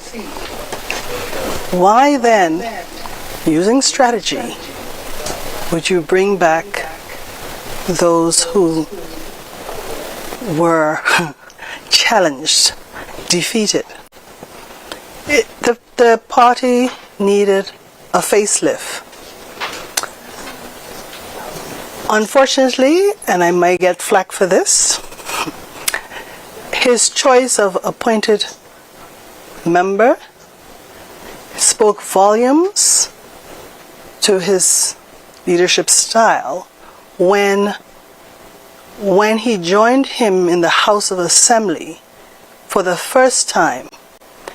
Rather than having a united front, his appointed member seemed to have gone along with the opposition, or at the time the government, the PNP party. Many persons don't like Trump, but I would have trumped him. You are fired. That takes testicular fortitude. And then to come again, he's there running him. We'll see what happens, but a facelift the party needed. I'm happy that he has included new faces, but I do agree with Audley in this instance. That's my view. Glenda, can you go back? Because I am not sure I understand what you're talking about, that the appointed member was on the side of the government. Are you saying something, Drexel? Yeah, I'm not familiar with what Glenda's talking about, and I don't know if the viewers are. She's saying the appointed member for the PDM sided with the government. I don't know what you're talking about. Is she still there? Glenda? Can you hear me? If you can hear me, I was speaking about the Honorable Alvin Garland. That was Honorable Osso's choice as an appointed member to assist him in the government. In opposition. And that's my view. The one thing I have admired about the PNP party, they've always had a united front. Whether they disagree in-house, when they came out to face the public, they had a united front. That I admire. That is what I expect. Even in families, no matter what goes on in the house, you have a united front when you're dealing with the public.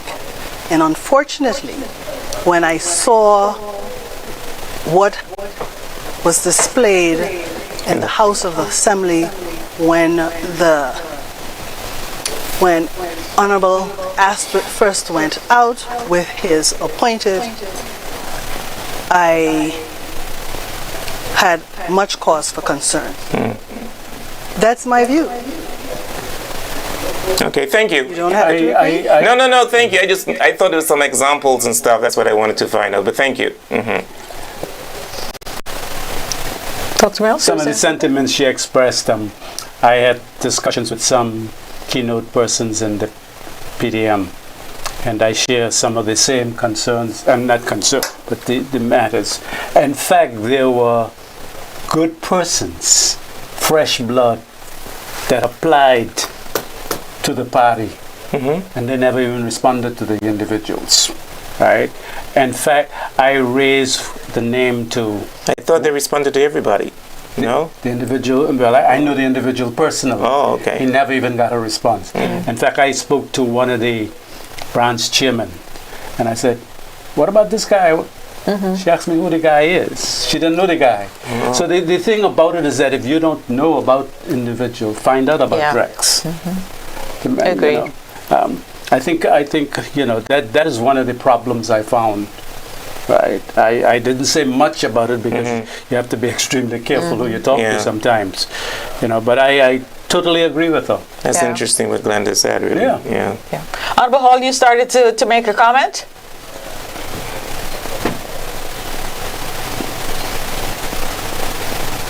But we're still waiting on Grand Turk 1 and 2, and we're waiting on North Caicos, right? Yes. But he also ran as an independent candidate in '76. He did? Yeah. Honorable Hall? Yes. Yeah. Yes, and Honorable Daniel Malcolm. I thought he ran against Maguire. I wanted to tease him earlier that the white British guy put a flogging on him, but... No, Dan Malcolm. Dan Tiger, the South Caicos. Yeah. So you're not hearing us, eh? And then he had the goal to go South Caicos and marry a South Caicos woman. Well, that's what it takes him to win. So we had to, Robert, are you hearing them? You got to join. Are you hearing them, Robbie? Join the enemy. My uncle told him that if you ain't come here to play. So we're waiting on 3 more districts, right? Yeah. We're waiting on Grand Turk, ED1, ED2. And ED4. ED4. Well, Blue Hills, they say it's going to be a recon.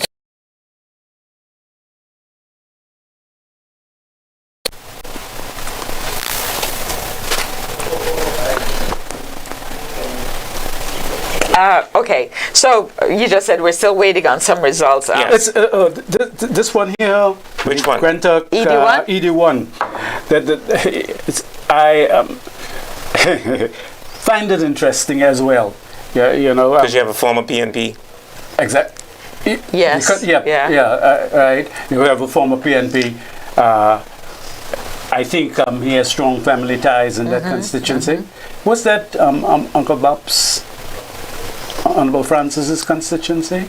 I don't know. Either one? I think they how they cut it up now. Was it? Because over that back? was joining over. Wasn't it also attached to West Road? At one time, yes. Okay. Yeah. Because I think Ariel had won that Yep. for PNP in 1984. It was. Yeah, it is over back in West Road now. And then remember, it was divided as well. Right. Yeah, because Grand Turks have 4 seats, yes, I think. Yeah. The Grand Turk used to have 4. Yes. Because Ariel won in 84, and then in 88, Ariel formed the NDA. Right. And And the Ariel PDM won Carlos, 11 seats. 11 to 2. Yeah, I remember that was a landslide. You know, I'm glad you mentioned that too. I was contemplating the other day, but in all honesty, you have to come. Let me backtrack. In 1988, you had a landslide victory. 2007, you had a landslide victory. And both occasions, the administration did not serve out the full term. But this time in 2021, 14 to 1, this government has served at their full for under O, the Honorable Skippings. They served 2 years and 11 months in 88. And Right, Honorable Michael Mizig was just little over 2 years. I think elections were in February, and then in August of 2009, the Constitution, parts of the Constitution were suspended. Right? So on those 2 occasions with landslide victories, the government of the day did not do its full term, but this time, and I must also make a point at this stage too about Honorable Mizig. Honorable Which Mizig? Washington, Premier. Many people don't know, in 2003, with his advice, when Dr. Fulford left the college, he wanted to recruit me, and $12,000 a month, I turned it down. And I turned it down because I saw the potential in a local. And I didn't want to be an obstacle, you know. Results. Can you hear? Yeah. Go ahead, you bring it in, right? Tell him Cheryl down here. Okay. Go ahead, continue, Mills. We're getting some results coming in. Oh, we're getting some, okay. Yeah. So you turned it down. You turned the offer Yeah, down to be I wanted to see a younger. I felt that if I had taken it, although it was for an interim period, I would have stayed on long. I mean, I would have been encouraged to stay on longer. And I didn't want to block someone else. You got some? Strex, are you hearing what they want us to say? I'm not. Oh, we're going to Zoya, yes, and the yes. supervisor of elections again. Yes. All right. Zoya, are you there? So we are back, and we have an upset in ED1, Grand Turk North. Mr. Lewis is going to give us those results. However, a recount has been requested, and he'll officially make the declarations for us. Good evening, Turks and Caicos. This is the official results for ED1 Grand Turk North. Otis Morris of the PNP Party, 377. Otis Morris of the PNP Party, 377. George Liebman of the PDM Party, 195. George Liebman of the PDM Party, 195. And a recount has been requested by George Liebman.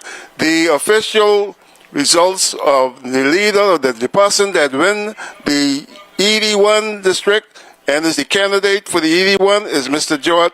Otis Morris of the PNP Party. There you have it, Grand Turk North, Otis Morris, PNP Party, 377 to 195. However, a recount was requested. When you said an upset, I thought you meant that the incumbent had lost his seat. When you said it was an upset, yeah. But that's another seat that they, it was popular to perhaps go blue. Go blue, yeah. Yeah, because of the candidates, I guess, right? Yeah. But, You know whose constituency that is, right? But so I'm not going to say anything further. No need to. Yeah. No need to. You know. But what do you think about that? You said you had you were looking at that keenly. Yes, I thought it would have been more challenging though. But in all honesty, I had Otis as the winner. Oh, okay. I think Otis is just a humble guy. Yeah. I thought it was going to be closer though. That's what I'm saying. You know, of course, I don't go to Grand Turk to know what's on the ground. Right. But I thought it would have been closer. I expected Otis to win, but I just thought it was going to be closer. Yeah. Because let's see what happened in the last election. Honorable Otis had 362. And Honorable Tamad had 239. So again, the PNP candidate has gone up, and the PDM has gone down. That's interesting. In popularity, or in numbers at least. Yeah, and this goes back to an article that came out recently where they say the PNP was in rise and the PDM was in decline. I think came on one of the newspapers. Oh, yeah? I saw that. Yeah, they did an analysis from the stats department. So since we're in Grand Turk, do you expect the leader of the opposition to retain his seat? I think he probably will. History, I think history is on his side. Yeah, I think history is on his side. But I think he will. But I think he had a running for his money. Right. But this time? I remember some years ago. I don't remember the exact year, but his challenger was favored to win a seat in Grand Turk. But he was supposed to have run for the PDM, but it didn't happen, and his wife replaced him. I think we're going to get someone from Grand Turk to say something. Okay. Yeah.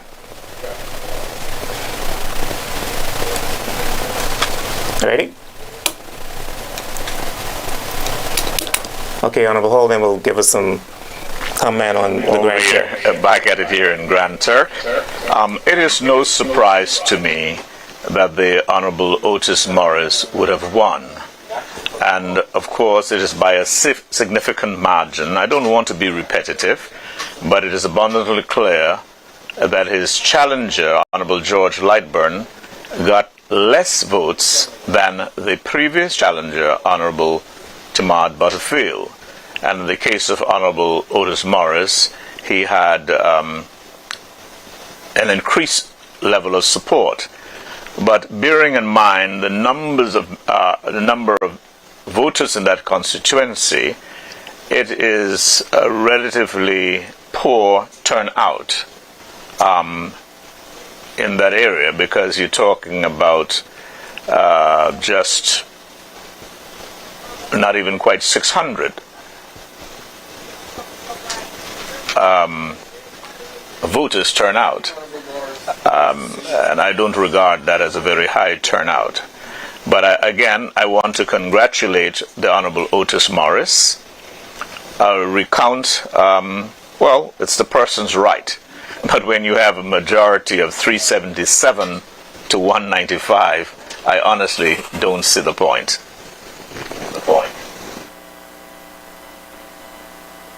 I was saying earlier. Yes? Congratulations to Honorable Otis Morris. His win was no surprise. That area has, as far as I know, always been PNP strong. So I was not surprised at all. So,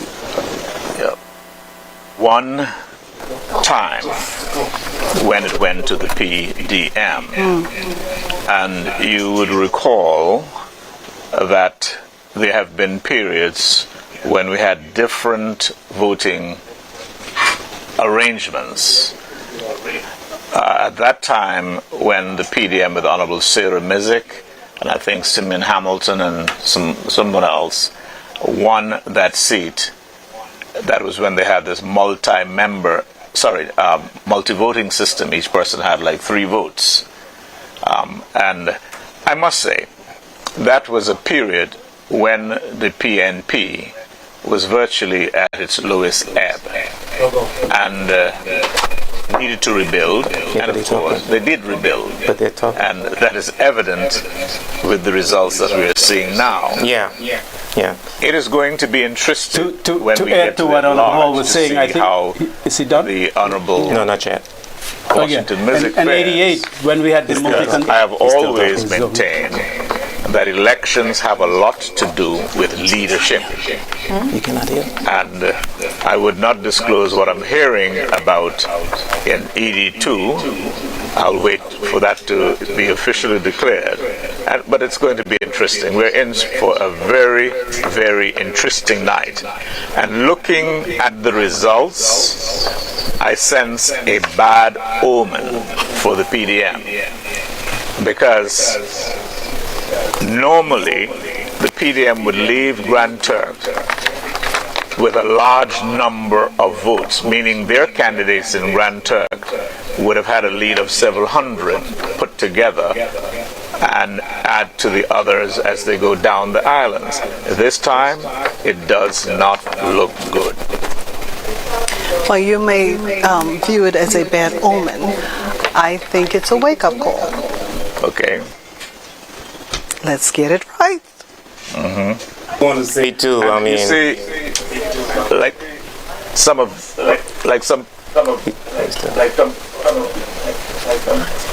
Sorry about that. Go ahead. No, I was saying I want to go back to ED1 because remember earlier in the show, Cheryl was talking about the recons, and she stressed that it didn't matter the margin. And here we have in ED1, we have a difference of 182 votes. 182 votes. And there's a recon. Yeah. And that's an example of what Cheryl was saying earlier. You could have 100, you could have 200. There's still going to be a recon. We hear, well, obviously in the bite, you know, we could understand that. There was a difference of 1. And of course, there's a recon in Blue Hills. I'm hearing there's a difference of 4, but that has not been released to us. But that's what I'm hearing unofficially. So, but ED1 is very interesting. It's a difference of 182. And of course, like Honorable Hall has said, it is his democratic right to request a recon. But the difference is it's more. Even if they do a recon, it's more than likely the results would not change significantly. Yeah. And I wonder if going forward if we'll have to look at situations like this in public. Put a criteria, right? Yeah, exactly. You know, amend the ordinance. Yeah, if it's a certain amount of percentage. Yeah, you know, exactly. Yeah, exactly. But going back to 88, that was the year I spoke about also earlier that Honorable Hall made reference to.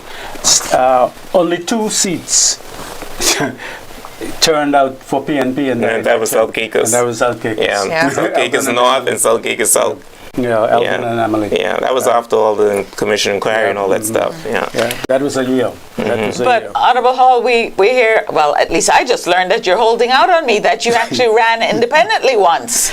Tell me about that. 1976.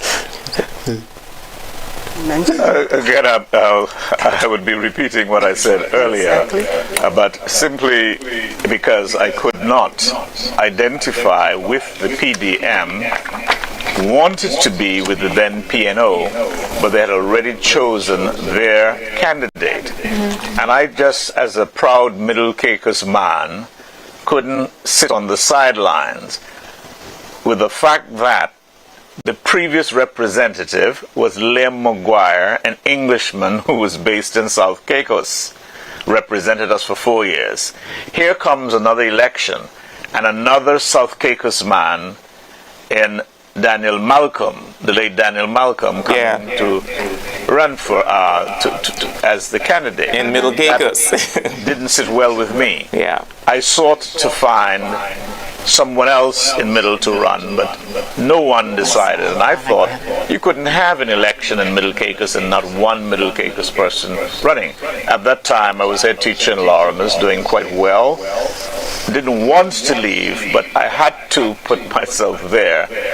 So I ran almost a one-man's campaign, except with the assistance of the late Alpheus Gardner and Royal Robinson, who lended my support. I lost by about 21 votes, if my memory served me right, to the late Daniel Malcolm. But by 1980, the PNP saw fit to make me the candidate. I won with a good margin and won again in 84. The rest is history.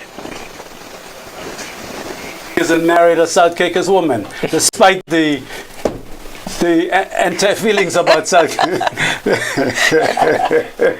He came in our territory. Yeah, you get. And we went up on the hill. They're pulling your legs, Robbie. Don't take the bait. Don't worry, tell him he went to North Caicos. But yeah, that 88 was something else. Yeah, the multi. We were talking about that earlier, Cheryl. Yeah. The multi-cons. Yeah. We're going to join one of our reporters in the field right now and get an update. I think they're at the PDM headquarters, I think. Is that the PDM headquarters? I think so. Who would have won their seats already, whether they're on our side of the fence or Can't hear. I think it's important to acknowledge that. Certainly the results are not what the PDM expected. We ran a pretty awesome campaign. We campaigned on the issues that matter to the Turks and Caicos Islands. And I am a firm believer in believing in what we do.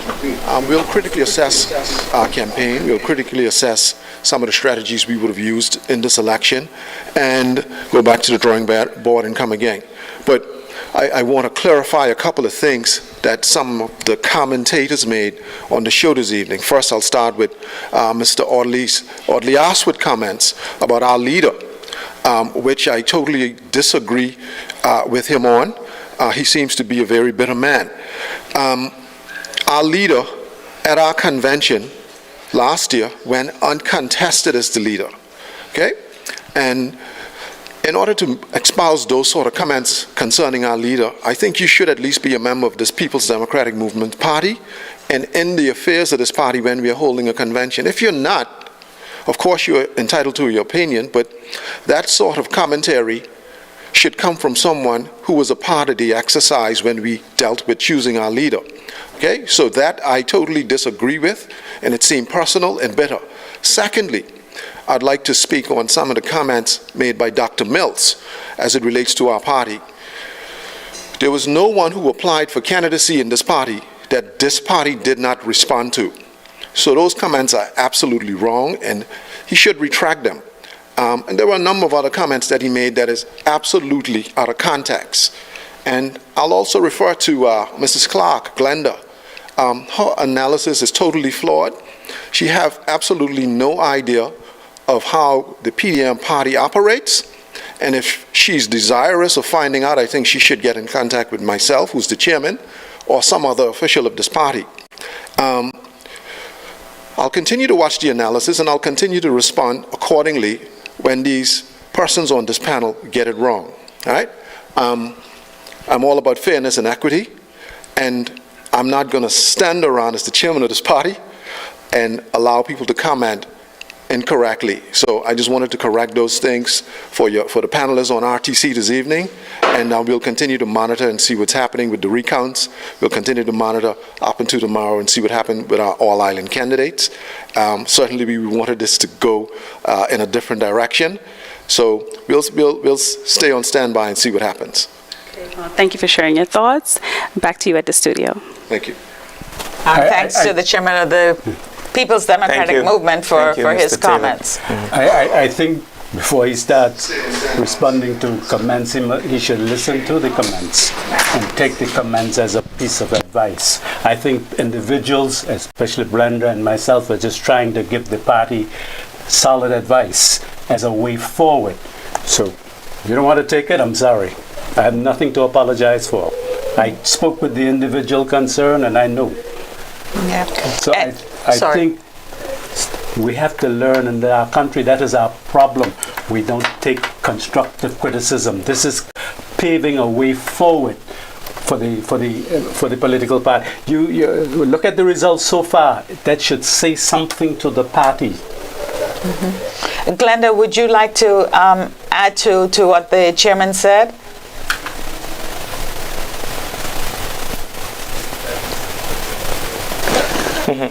I say thank you for the invitation. We are all entitled to our view. That was mine. That was mine. Great. So we're going to continue. We hope that we can get ED2 shortly, and we'll await. We haven't gotten ED4. North and Middle Caicos. No, we haven't. We haven't gotten ED4 yet not either. officially. Yeah. No, and and we haven't gotten ED8. Well, he did tell us there was a recount. Yeah, but he didn't give us the figures. And there's a recount in the Bight, right. ED6, and there's a recount in ED1, correct. Grand Turk North. Right.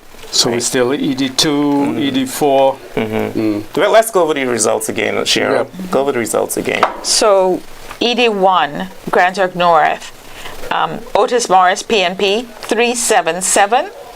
George Lightburn of the PDM, 195. A recount has been requested. ED3, South Caicos, John Malcolm, 105. Hynetta Forbes, 28. Tamel Sema, the independent candidate, 169. ED5, Leeward and Long Bay, Akira Mizik of the PNP, 461.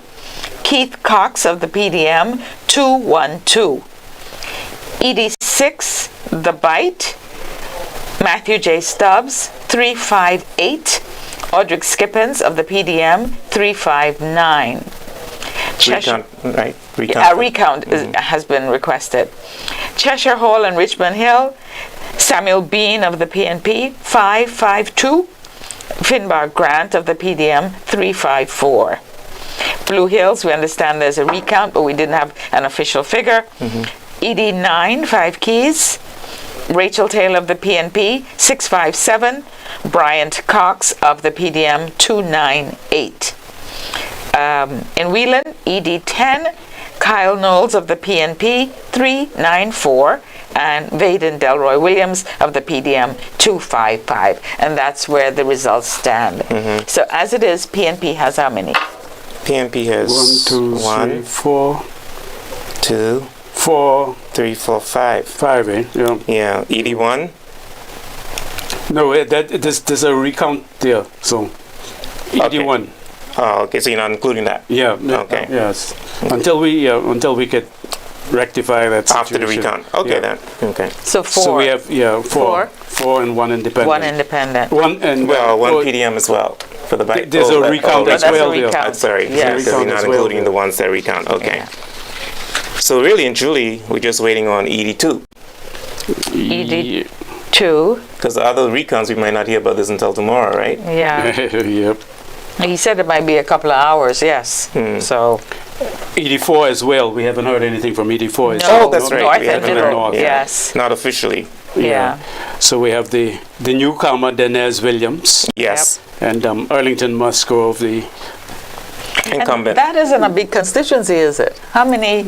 I think. I don't know. I know last time they had 598. Yeah, 598. Yeah. I don't know what it is this time. 598. Yeah.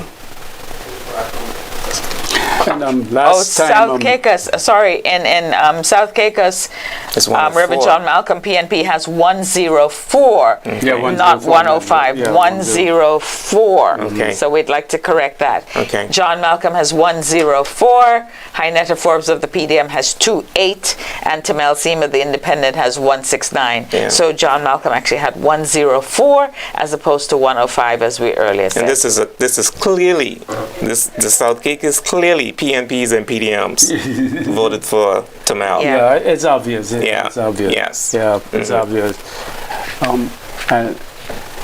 And you saying something, Doc? No, no, we're talking about North. I say in the last, I don't have the registered voters for this election, but in the last election it was 598. And Honorable Arlington, the current president, is 293, and Honorable Ralph Heeks at 220. And Honorable Ralph Heeks, as we know, this year, this election cycle is at large. At large, all island. It's Robert there. I wonder if he could fill us in on that. Okay. Yeah, it's interesting enough. Ralph has moved away from the constituency to go all island. Well, so did Honorable Sean Asford as well. Oh yeah, yes, exactly. He's gone all island. Grand Turk, are you there? Indeed we are. You were asking Robert to comment on something? Oh, if he had registered.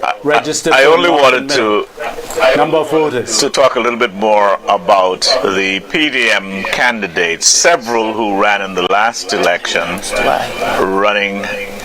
ran again in this election.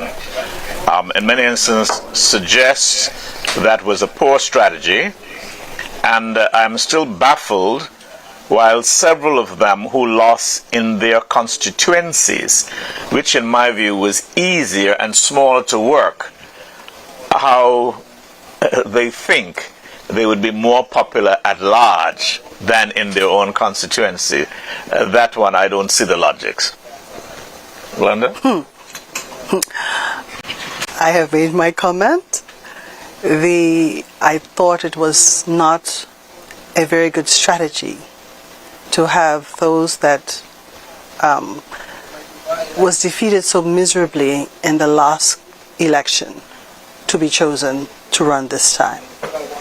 We had, I'm sure, many candidates that put their names up. They had an option and they chose the route they went. We shall see how it ends up for them. Right.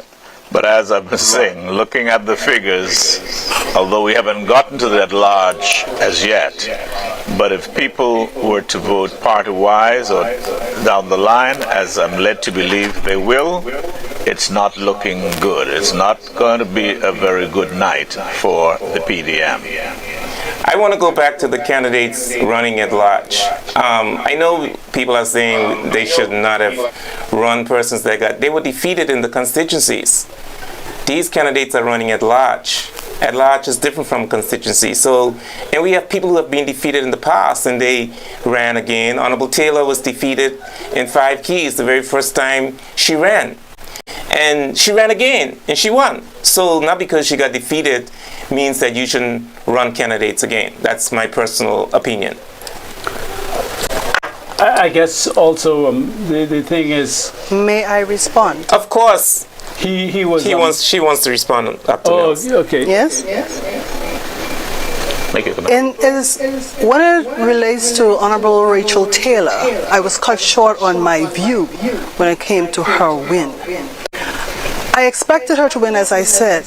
She has done marvelously for the children when she was a teacher in that area. She cares about the people in that area. So I expected her to win. The fact that you said she lost and came back and won again, I expect that. She cares. She shows she cares. And even in her position now, she has done marvelously when it comes to education for our people. So yes, I expect her to win even though she lost then. Okay. Well, you see So the difference when with her I and say, understand you said people can come back and win, but in this case, you had a resounding rejection loss when you only had 1 seat. The people spoke and they spoke resoundingly. We need to listen and strategize. Listen to the people. Exactly. And then come again. Exactly.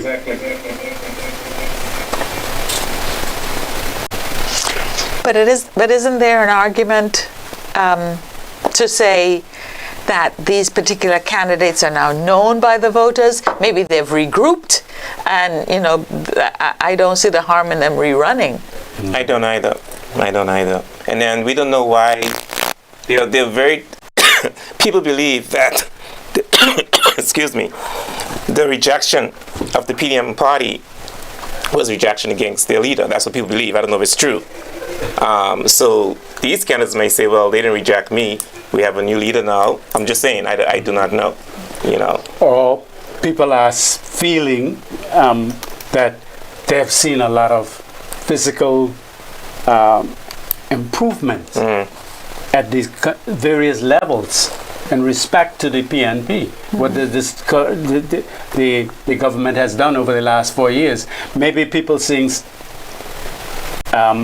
tangible stuff that we're not seeing, or I'm not seeing, I'm not saying that nothing has been done, but people are probably looking at things that has happened. They're seeing progress. Maybe that is what people, I don't know. Maybe you mean for this, what we're seeing right now? Yeah, what we're seeing right now. Yes. Based on these kind of results. Yes. Yes. I mean, you have numerous things on.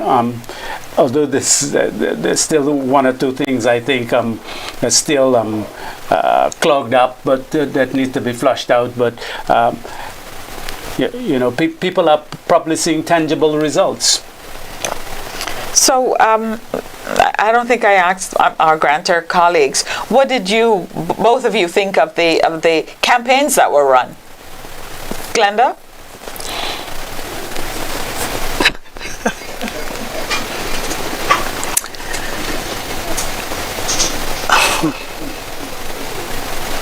Mind you, I was not here for much of the campaigning, but I can tell you this. I returned to Turks and Caicos in the middle of December. I came to Grand Turk. I was absent for a few years.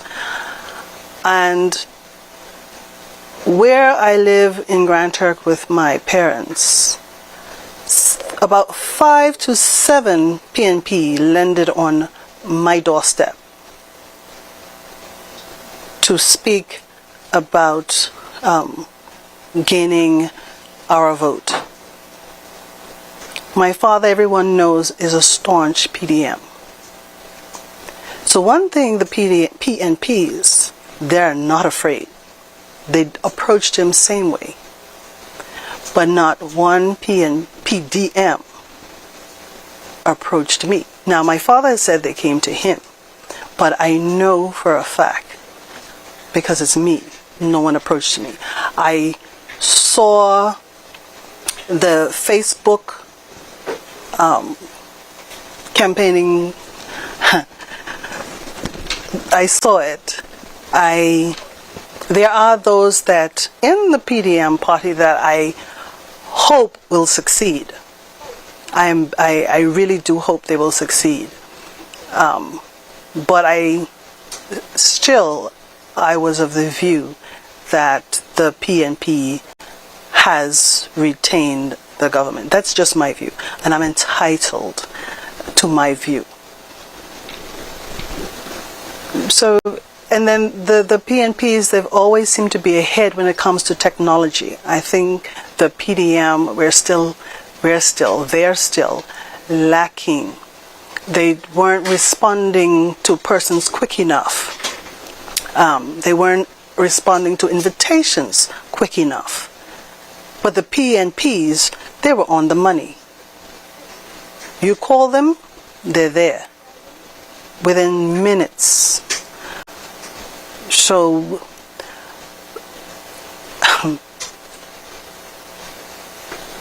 it was interesting. It was an interesting run, and hopefully come the next election we will see more use of relevant methods of reaching the people.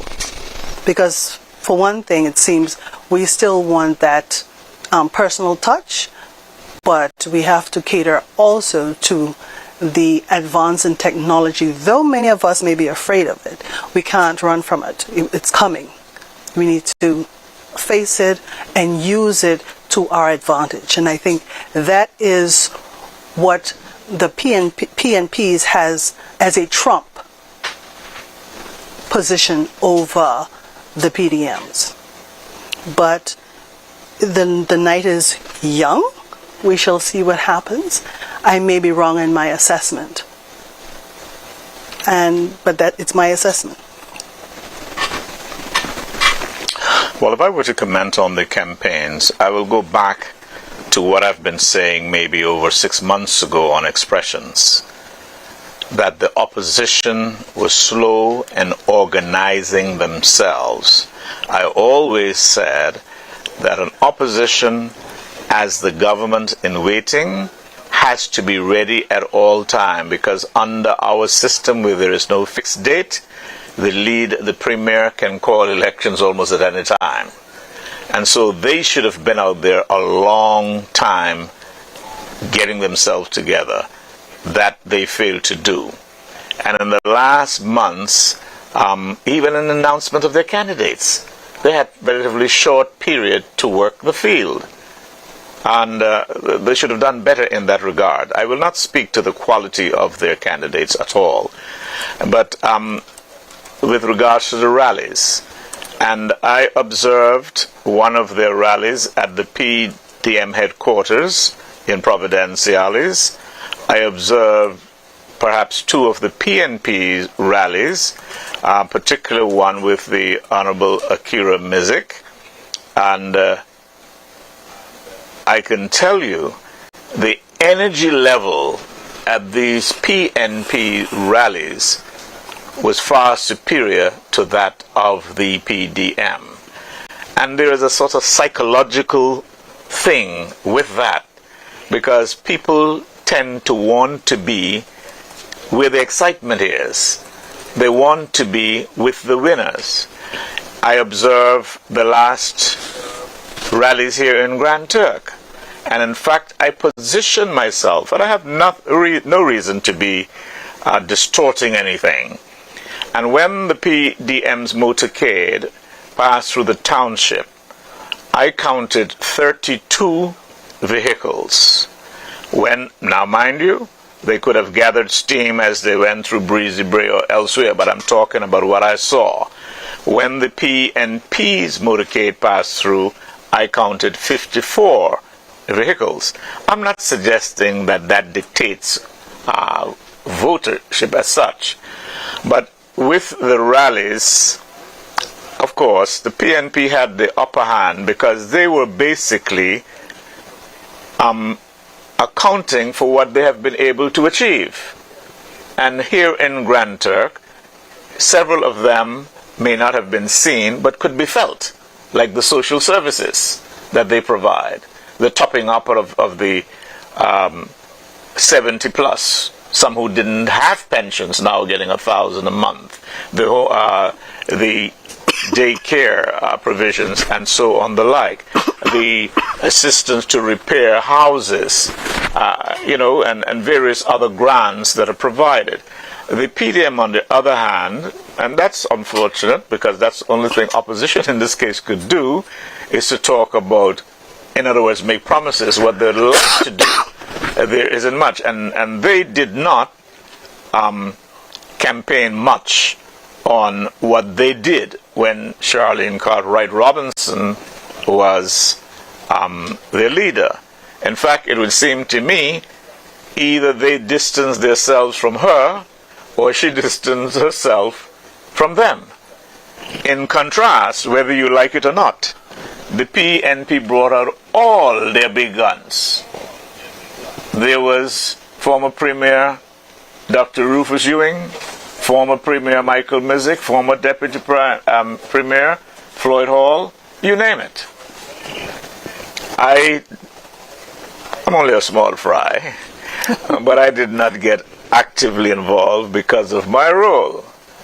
Of course, a few nights ago I did make a video and several thousand persons saw it. But that is as much as I would say now.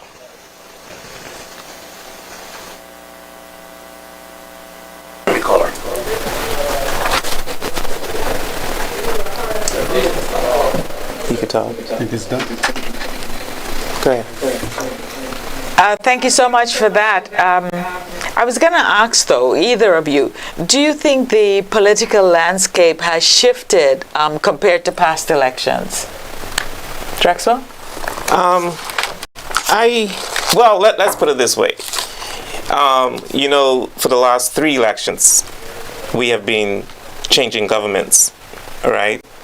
Now, this election, we don't know what the large results are, but if people are voting for a party based on the district and the PNP end up getting a large, then this will be the first time in a very long time that we had a back-to-back government. Mm-hmm. So in that part, if that is the case, then yes, there'll be a change.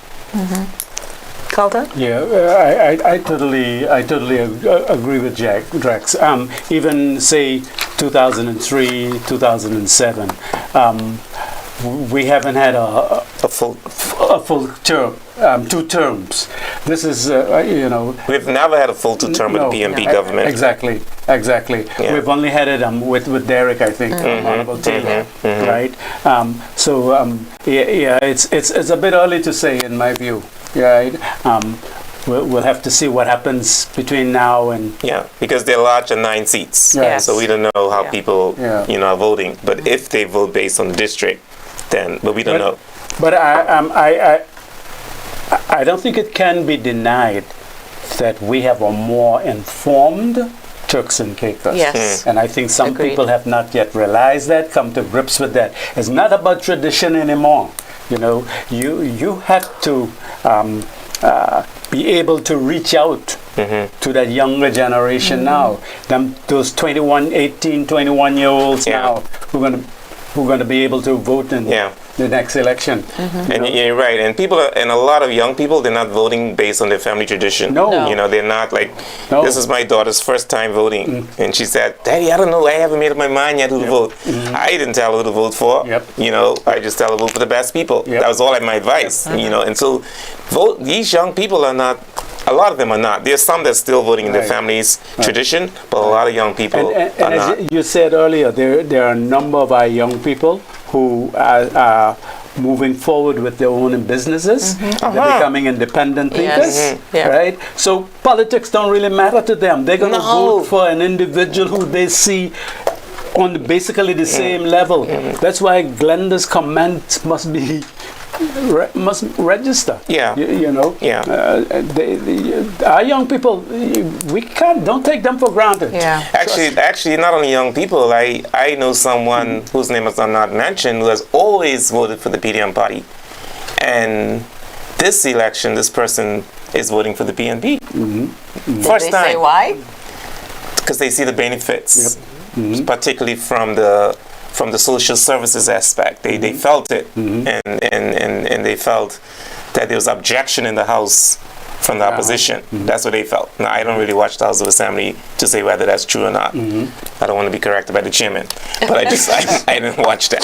But I'm just saying, and that's what they decided to do. Did any of you watch the young people, their panel earlier? Exactly. Everybody loved it. Yep. Exactly. Everybody loved it. Exactly.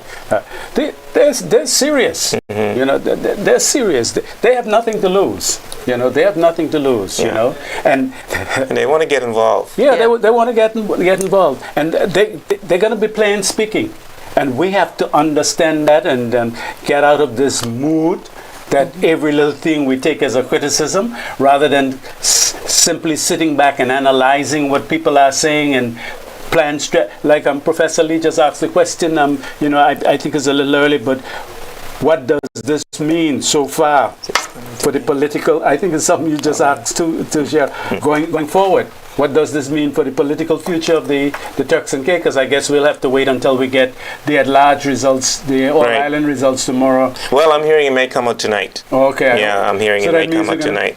Yeah, I'm hearing it may come out tonight. Yeah. Okay. But the landscape, I think, is changing, and I think it's changing for the better. But Mr. Mills and Cheryl, I really want us to move away from the personal attacks. I think it's they're turn off, and I think that's a part. I know it happens everywhere, not just Turks and Caicos. It's happening all over the world. But as I say in my article, it doesn't mean it's right. Exactly. And let's focus on the issue. I'm telling you, the moment someone attacks you, they're not only attacking you, they're attacking your wife, your family, your husband, your children. And guess what?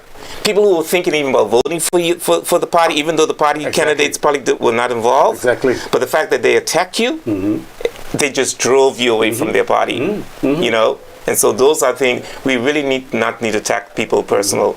Of course, you could do constructive criticism. Once you're in the public light, you will get constructive criticism. But don't attack people's personal lives. Don't do that. Exactly. Don't do that. Exactly. And that's one thing I wish that we could change. The landscape from that particular point has not changed. It's gotten worse. Yeah. Yeah. I think our church had a prayer the day before election, and that was one of the things I prayed about. I call it political slaughter. It reminds me of going to the cow house in South Kickersdracht. So you're killing a hog or a cow. You have to have. We haven't. That's not what we were made of. No. That's not what we were made of. That's unbecoming in my view of Turks and Caicos. Yeah. I wonder what's happening with ED4. ED4, North and Middle? Yeah. And ED2. Yeah, because they don't have a significant number of voters. That's why I asked Drexel earlier. I got some results, it was not official, so I'll wait until we get it from the supervisor. Yeah. We heard over and over, and we mentioned this earlier today, about what the top concerns were in the country, and nearly all the candidates told us crime, immigration, and the economy. Yeah. And sorry, immigration is an issue. I think I didn't hear much said about it. And I said to someone just the other day, I think that is what propelled Donald Trump. When Donald Trump said, "They're eating your dogs and your cats," and it sounded stupid, but hey, to many people in America, that made a lot of sense because people were experiencing that, But I didn't agree with the comment. I thought it was stupid myself. But what Donald Trump made about the immigrants. But immigration is an issue that we need to address now. Yeah. That is going to be whoever wins this election. That is going to be a challenge. It's like we're afraid to. Yeah, we're afraid. I don't know why, but we're afraid to touch certain things, and if we, I don't know. People looking at the voters list. Oh, if I do this, I may lose votes. That's what I'm hearing. I don't know if it's true. Especially if I touch this nationality. Yeah, we just have to make. We just have to make some strong decisions. Exactly. And live with the results. Yeah. Exactly. So, exactly. Yeah. Do you think immigration will be a bigger focus than crime? I think with immigration, if we straighten that, I think it will have a positive impact on crime. Yeah, immigration is impacting crime. I think right. It will have a positive impact on many of our services, especially education, our health services. Yeah. I wouldn't want to go to, but the thing about it is that situation is overloading those services. Overloading. I mean, in our school system, we have 1 in 30 something, with different national. In the public schools. Yeah, in the public schools in particular, right? Well, in the public schools generally, right? It's a challenge for teachers. And I was talking to a teacher last week. She wants to move out of the classroom. And but aren't these people legal who are in these schools? Because the other question. Illegal children shouldn't be in. That's the other question. Illegal children shouldn't be in the public schools, right? That's the other question. Exactly, they shouldn't. And doesn't our immigration law clearly speaks to certain things? But as I think Honorable Hall often reminds us that enforcement is a major problem in the Turks. We have the rules and regulations, we have the laws. Yeah, we have a lot of laws. Right, but enforcement. Yeah, okay. But even not much, it was mentioned tonight as well, but I would have liked to add to what the young people, the youth said tonight too in respect to education. I think since COVID, it hasn't impacted our way of learning. Well, our numeracy and literacy, those areas in our school system, I think we need to place much more emphasis on those areas. But I'm quite sure, I wasn't doing too many of the campaigns, but I remember the Minister of Education saying that they have they have specialists now in the schools dealing with. They have had specialists at the school. In numeracy, they have specialists dealing with, literacy as well. Especially reading, right? Yeah. I know, but the thing about it is that we need to go on. I don't want to say revival, but we need to go more seriously. We need to go. with much more energy, with much more drive, and addressing the numeracy and literacy challenges in our schools. We have some. It's serious. It's serious. It's serious, right? And that is any specialist will tell you that's the foundation. Yeah, that's the foundation. Right. Yeah. But is it a curricular problem, or what do you think it is? What needs changing? I think we have to the ministry has to say, listen, we're going to start embarking on this. When I was at South Caicos, the 2 years, I did it without telling the ministry. I spent 5 years in North Caicos. Yeah. We built a reading lab in North Caicos donated by Pine Key Project. I didn't tell the ministry anything. I think us as leaders in our schools, we need to start taking more initiatives and stuff. The government wouldn't do it. The government not doing it. The private sector will help. Yeah, right? Yeah, they will. The private sector will help. Yeah. Right? But there are some challenges, though, Dr. Mills, if you agree.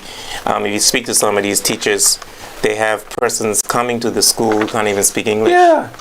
And that's a challenge in itself for the teachers as well, you know, and they have a classroom with people who can speak English, some don't, and so now you got to make sure, you know, spend time making sure that those who can't speak English, and that in itself is helping aid the problem we have with numeracy and literacy as well. Honorable Hall, you're a former teacher. Jump in here. Give us your view on that. Well, I'll start at the point of the lack of enforcement. We make laws, but we never enforce them.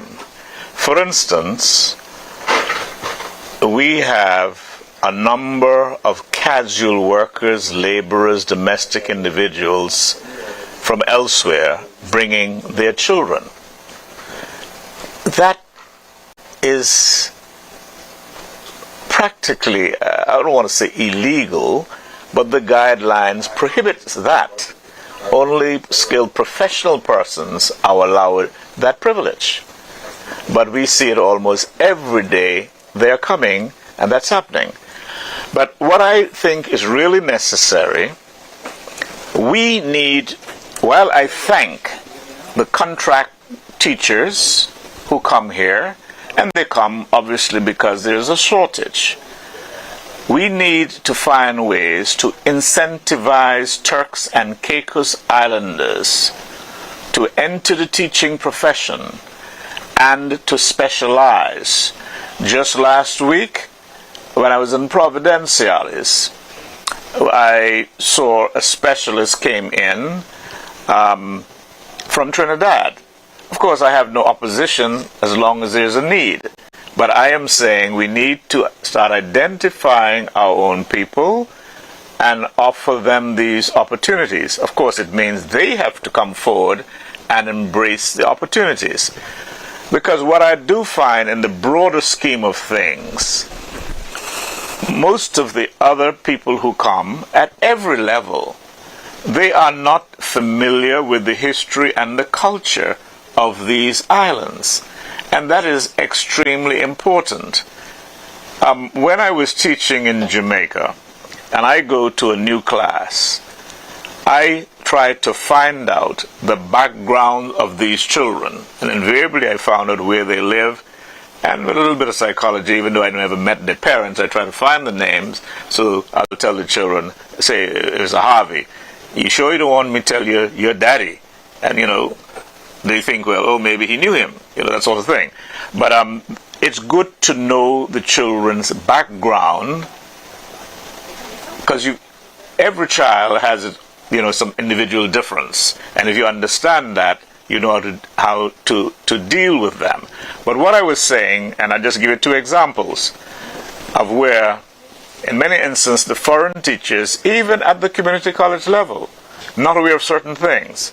My daughter was doing a certain course of studies, and one of the questions that she was asked, of the three following persons, which one cannot introduce a bill in the House of Assembly? The Speaker, a nominated member, and said the AG. My daughter said the Speaker. But guess what? The lecturer marked it wrong. saying only the AG. It's a good thing that I had seen her work, and I called him up. And I told him, I said, the AG introduced more bills than almost anybody else. And I sent him one of the agendas of the House along that lines. Someone called me from Providencialis, because another contract teacher asked a student, what is the composition of our Senate? That student was baffled, perhaps the first time I heard that word, because we don't have a Senate. Obviously, that person must have come from a country where there was a Senate and took for granted that we had. And so all I'm saying again, without bashing any contract worker, because many of them are going even beyond in helping our children, but we need to get our people in these positions, and it's for them to come forward and embrace. I mean, scholarships are going almost like wild these days, so there is absolutely no excuse. I think we have some results, Cheryl. I would like to touch on the immigration matter. As you're aware, I'm an attorney. There was a time I had a case a few years ago. I was the defense attorney at the time. And my client was a vacation national, and he was being charged for assaulting a Turks Island person. In the statement, he spoke of the reason why he fought the Turks Islander was because he provided him with $2,500 to transport his brother from Haiti on a boat illegally. It was human trafficking. The evidence was there. Glenda, we're sorry. Can we just interrupt you a moment? We have some results coming in. Let's go back to the supervisor of elections and Zoya at the elections office. We're back with Mr. Lewis, supervisor of elections. Grand Turk South, your results are in ED2. Mr. Lewis, tell us how that went. This is the official results for ED2, Grand Turk South. Edwin Oswald, 353 for the PDM party. Edwin Oswald, 353 for the PDM party. Walter Gardner, 315 for the PNP party. Walter Gardner, 315 for the PNP party. Derek Bean, 54, independent candidate. Derek Bean, 54 for the independent candidate. Mr. Edwin Oswald is declared the winner for ED2 Grand Turk South. There you have it. Grand Turk South remains with the PDM party. The Honorable Edwin Ostwood reclaiming that seat in this election. We'll come back and bring you more. Zoya, could you quickly ask the supervisor of elections? Some of our media colleagues are saying that the all-island candidate results will also be tonight. Can you confirm that with the supervisor of elections for us, please? Mr. Lewis, just confirm for us the all-island results. How will those be issued? I can confirm that the all-island results will be given tonight. Thank you. Thank you very much. And we're still waiting on ED4. And we're also waiting on the recount from ED8 for Blue Hills. We're still waiting on that recount as well. And we're waiting on the results from ED4, which would be North and Middle Caicos. Thank you, Zoya. Thank you for ED2 results. So let's look at last election. Last election, on the last with had 414, and LaShawn Mizik had 297. Now, what is interesting about these results, even though he has won, but if you add Mr. Gardner and Mr. Derek Bean together, it's more than 300. So 369 people did not vote for him, and 353 people won. And a strong vote. Yeah. So that's very, very interesting if you add those two votes together. And so what's the difference then? That's 38. Wow. Yeah, that's close. Yeah. And Are you surprised of this? Many people felt that, and I think I was making a similar point earlier on about Lake. Then we got cut off. It was along those same lines.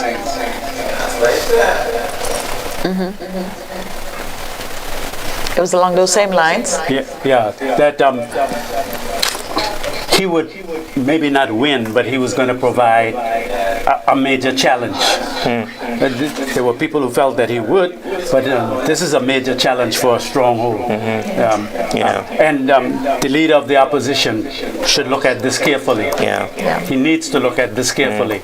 And I don't know, like with Mr. Bean, I don't know if he got both PNP and PDM voters, so we can't really know from that. But in total, 369 persons didn't vote for him, and he got 353. 38 voters is playing it close for a stronghold, man. But I'm going to say a win is a win. Yep, of course. So we congratulate the Honorable Edwin Astor on his success. But you know, if I want to win convincingly. Still a win, though. Yeah, you know, I wouldn't be satisfied personally with if.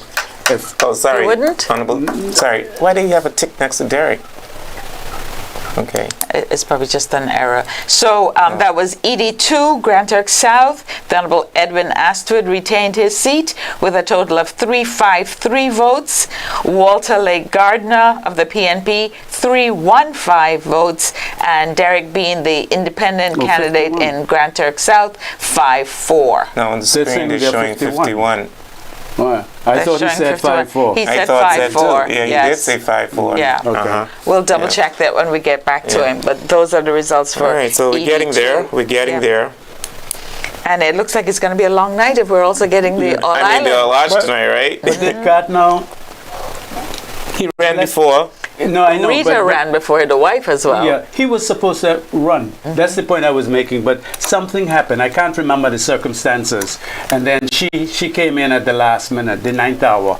But he didn't. He came into the campaign late as well, didn't he? Yeah, relatively. Yeah. That is incredible, though. Yeah. That is. But so we're waiting now on the only seat we're waiting on now is ED4. No, and ED8. Oh, ED8. Okay. Yes. Okay. So ED4 and ED8 and are still out. Yeah. ED4. In the last election, the PNP won ED4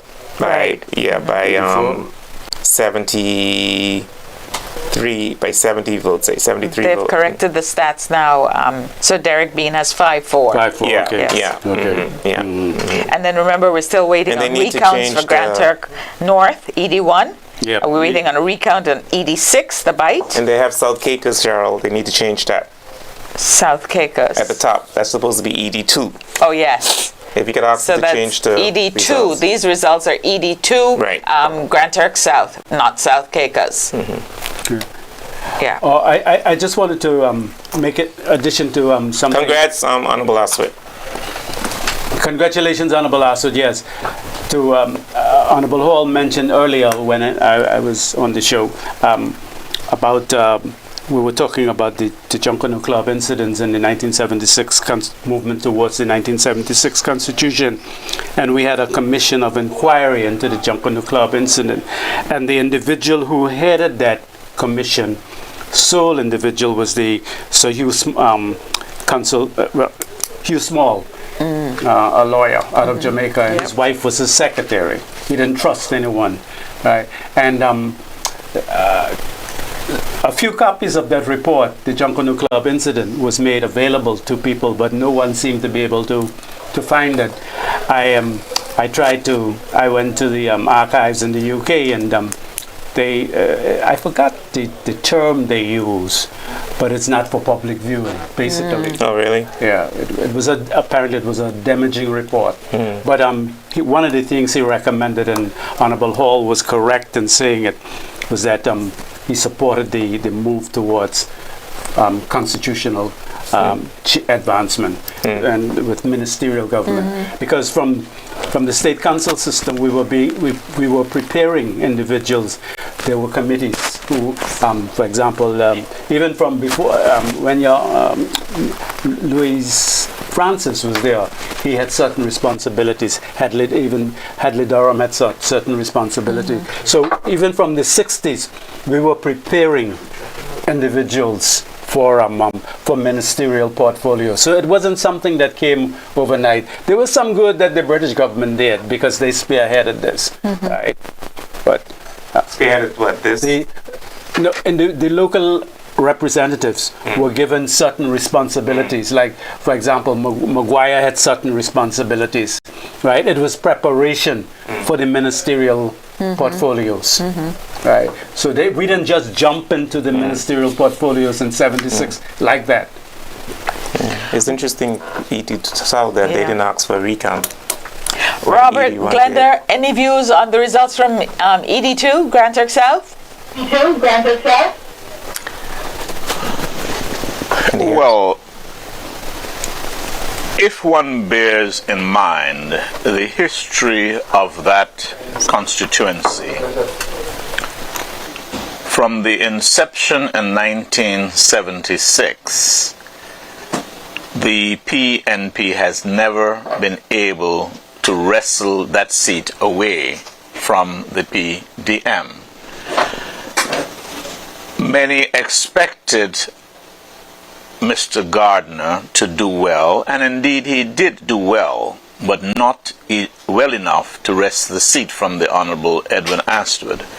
And here again, I congratulate the Honorable Edwin Astwood.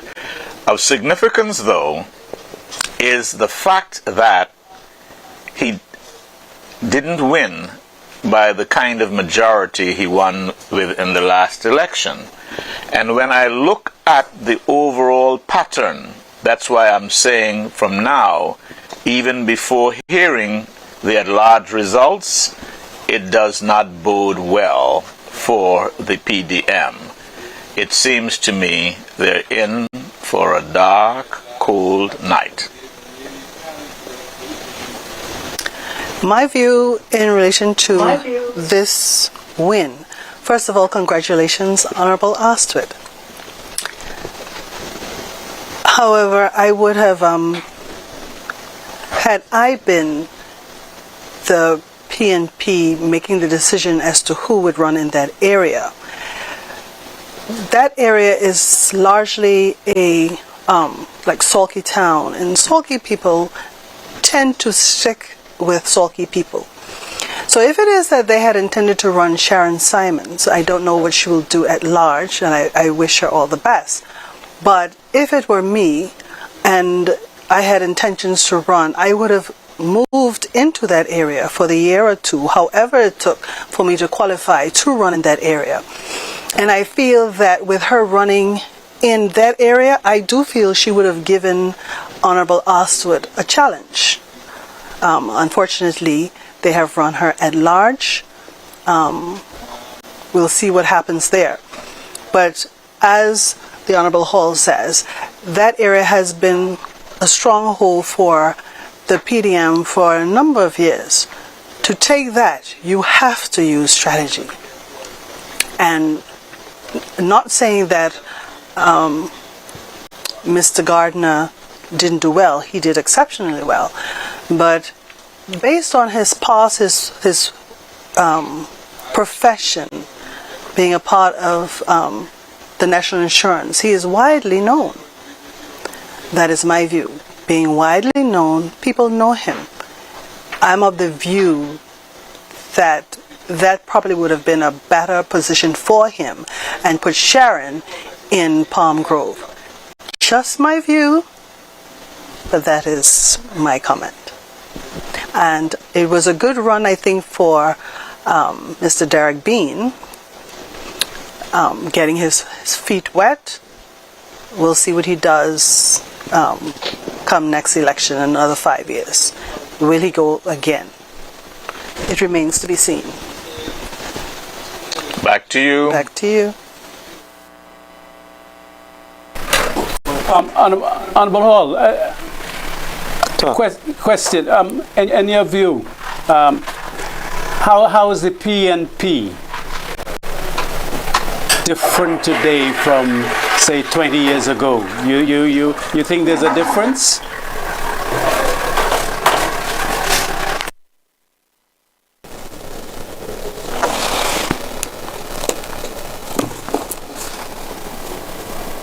Can you hear? Oh, he's talking. Youthful individuals. You have a leader in his 70s, but you have, for instance, the Honorable Kyle Knowles, just in his early 30s. The PNP has had a history of women in politics, and that continues today. I might have said earlier, from the PNP, the first female speaker was from the PNP. The first female minister in government was with the PNP, and by names I'm talking about Honorable Emily Saunders and Honorable Arabella Smith respectively. And that continues. In the previous administration we had female ministers, and no doubt in the upcoming, if they were to win, women will again play a very important role. What I do say, and I guess this is expected, now you find candidates with more, shall I say, academic background entering the arena, perhaps more than before. And there were some elections, really, when the PNP was, should I say, almost like scraping the barrel.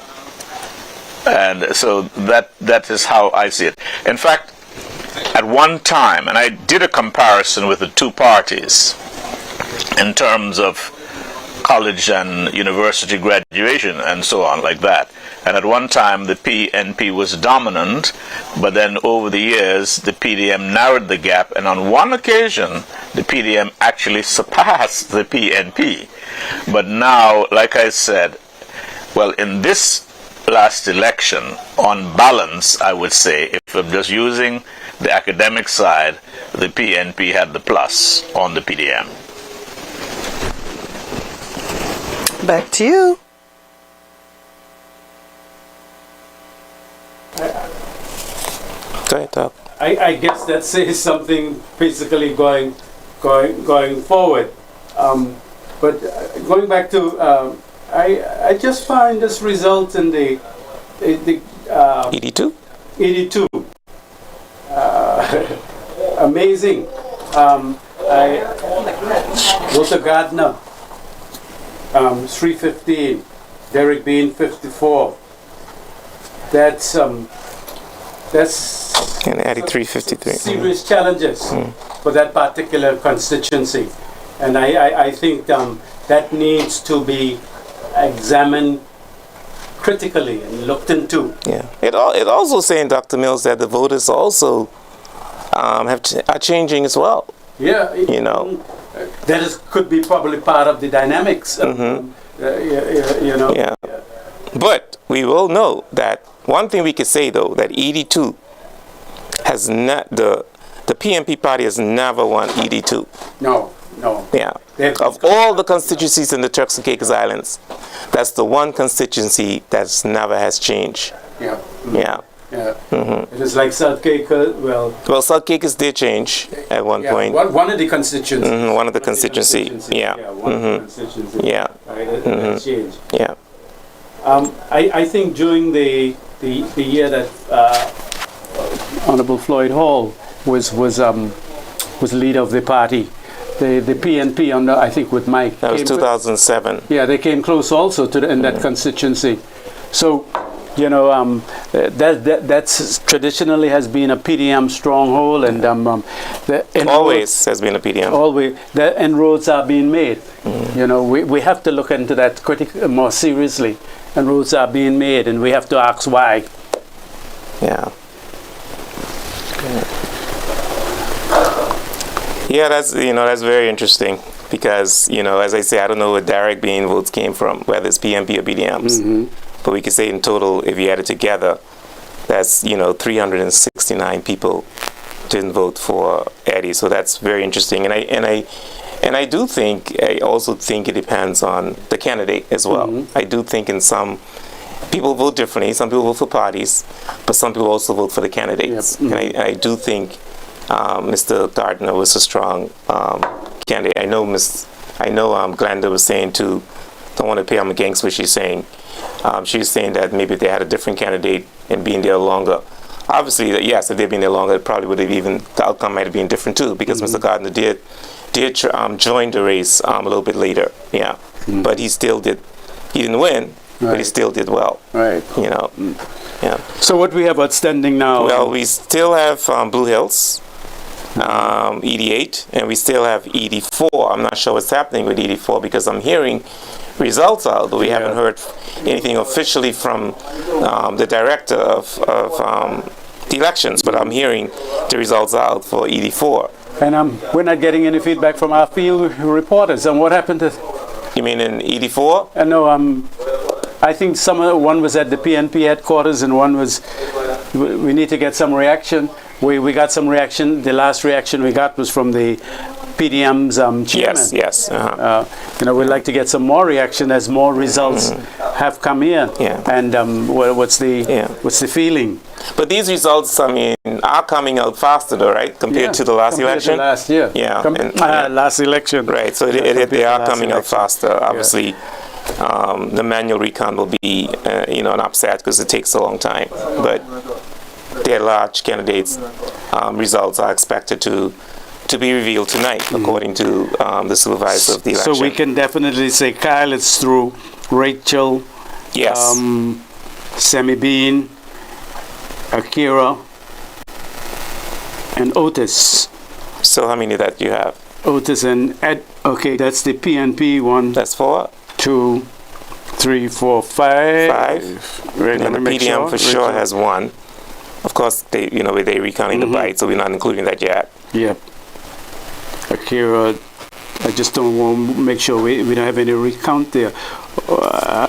You have Otis? It'll be 4 because that number 1 is there's a recount going on. Okay. Yeah, there's a recount. Even though there's a clear winner. Yeah, there's a recount going on. Okay. Well, this is the day. I can't wait till this day to come because I am so glad the day is here. But I don't know if Honorable Hall and Glenda, but Jax, you think we'll see, based on, we don't know what the outcome of this election is going to be, but going forward for 2025, I'm wondering if we'll see any new political parties. You mean for 2030? You mean 2030? 2030, yeah, sorry, 2030.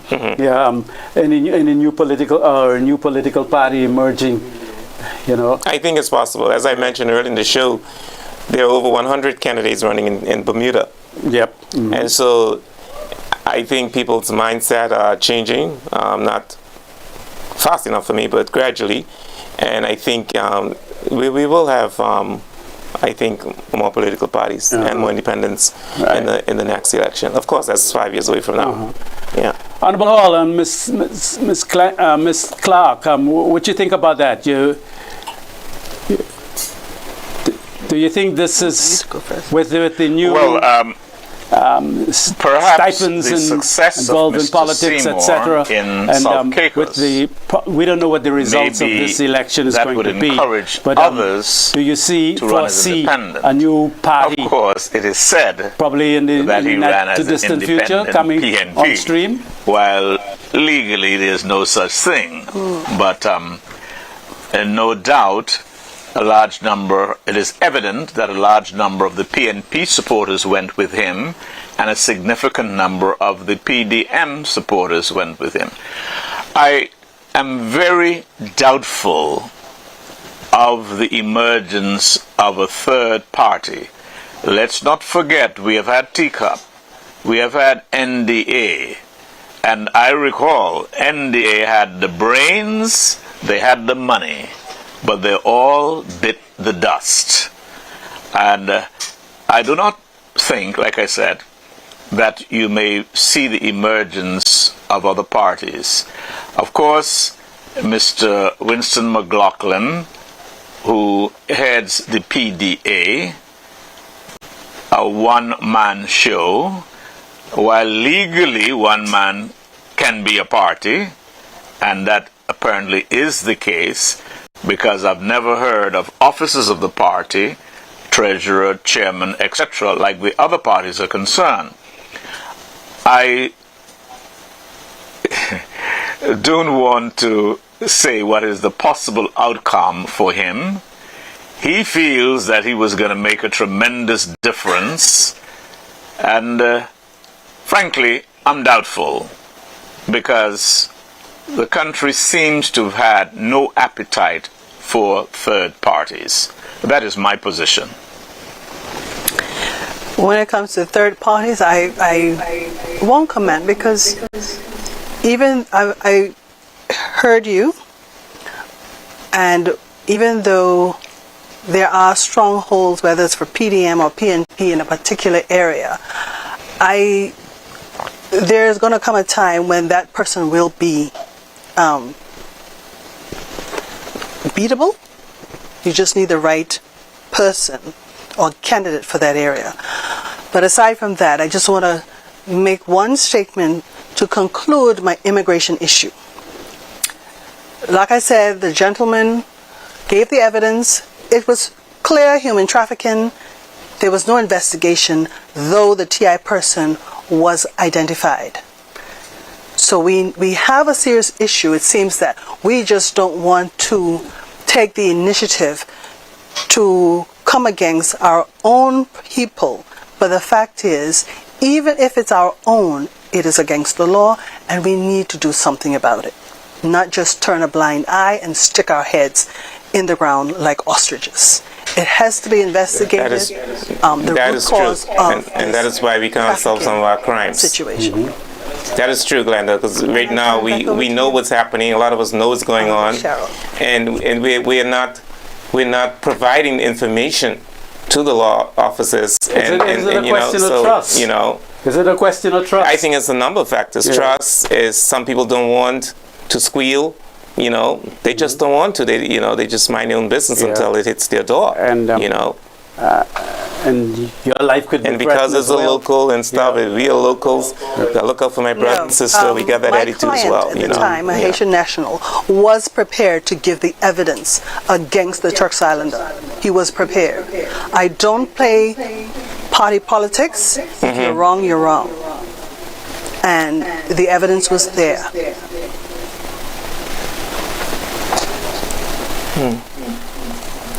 Thank you, Glenda, for your feedback. Thank you, Honorable Hall.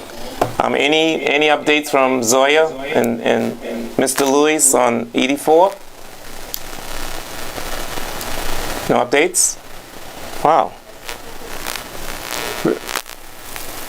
And no field reports either. But Go ahead, Dr. Mills.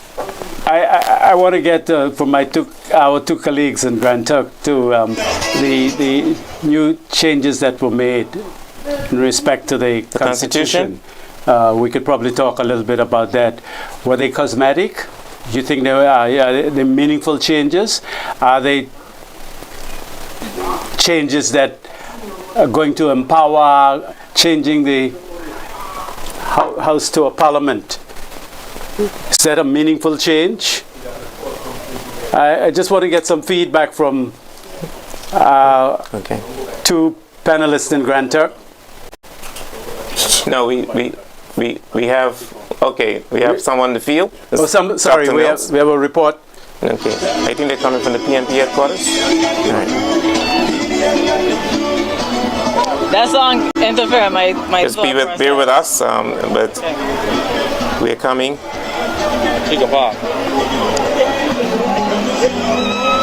All right. Go ahead. That's Mary. I tell you, move away from the car. Oh, Honorable So Kyle. we are here now at the PNP headquarters with the Honorable Kyle Knowles, who has retained the seat in Wheeling. And we've seen a drastic change in the voter turnout, especially in the votes. So tell us how you feel. It's kind of speechless. It's really a testament to keeping grounded in my faith, keeping grounded in my community, and today is just an example of that. And the numbers have shown. So what do you want to say to your supporters who came out today and they made it known that we want Honorable Kyle Knowles back into the House of Assembly to represent us? Thank you. Thank you, thank you, thank you. You know, sometimes you enter into relationships and you really don't know who you're getting into a relationship with. And over the last 4 years, I had an opportunity to build on the relationship with everyone in my community. And because we believe in the community spirit of Wheeling and what we want to see as progress, they came out and they showed what they want, and that's progress, you know, and through this democratic process. So I'm glad that, you know, the voter turnout was very good, and, you know, it shows that people are interested in the affairs of their community. So today was a good example. And my last question to you is, so as you can see behind us, you know, persons are coming out, supporters are coming out, music is playing. How is the feeling towards the party? Are you feeling like your party's taking home the victory tonight? Oh yeah, oh yeah, oh yeah. Listen, right now we're just waiting for all of the numbers to come in. And you know, that yellow wave is definitely going throughout the Turks and Caicos. And however early we can get all of those results in, the country will see what this PNP party is about. Yes. So there you have it. We are here at the PNP headquarters where the people have spoken. They have placed the Honorable Cardinals back in to House of Parliament. Ms. Fulford, thank you for taking your time out to be here with us tonight. I wanted to ask Honorable Kyle. Last year he won by 3 votes. This year it is more significant. What do you think contributed to his increase in the number of votes? Clear? Clear? Oh, perfect. Disappeared? Okay. We can go back to our colleagues in Grand Turk, and I would like to get some feedback in respect to... Okay, he's back. Go ahead. Did you hear the question? Okay. The reason for that significant victory is when you look at the makeup of your constituency, it's very important to touch each person, each community, each section in a very tangible way. While it might not have been very perfect, I made a concerted effort to do so. And it was something that never happened before for them. You know, everybody was always, you know, everything's done in isolation. And building on that, engaging them, showing them that we can do things a bit different from everybody else, piqued their interest. And because of that, they returned me back to the seat. Yeah. In a resounding way. In a resounding way, yeah. The question that I asked was, last election he won by 3 votes. This election he won by something 139. What he thinks contribute towards his increase in support in that area?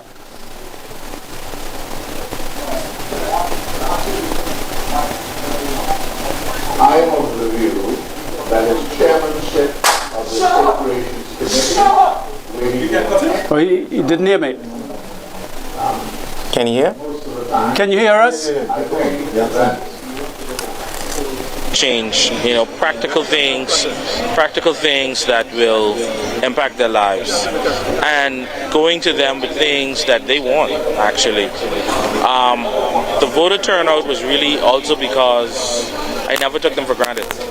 I never took the vote for granted. And the moment you start to take the vote for granted, you start to lose your people. The last 4 years has been a huge learning curve for me. Now this upcoming 5 will really be the true test of how we reshape and reform the Wheeling constituency. Yeah. Congratulations, Honorable Kyle. Congratulations. Thank you. Yeah. Now, Dr. Mills, I'm hearing that George Lipen has conceded to Otis. Unofficially? Yeah, that's what I'm hearing. Okay. Yeah. So the recount will not take place. That's what I'm hearing. Okay. I'm just waiting. I hope we could get something official from the supervisor of elections. Yeah, soon. Yeah. Is our team from Grand Turk still there? I think they're there.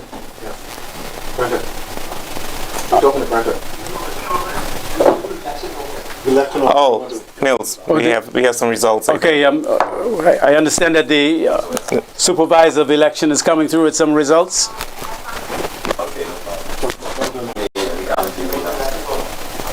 Okay, maybe that's ED4, I guess.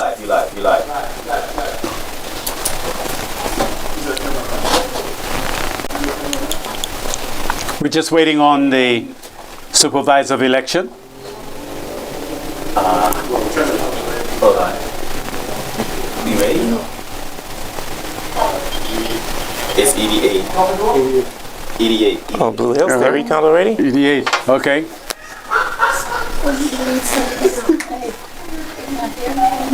Is Zoe on? Okay.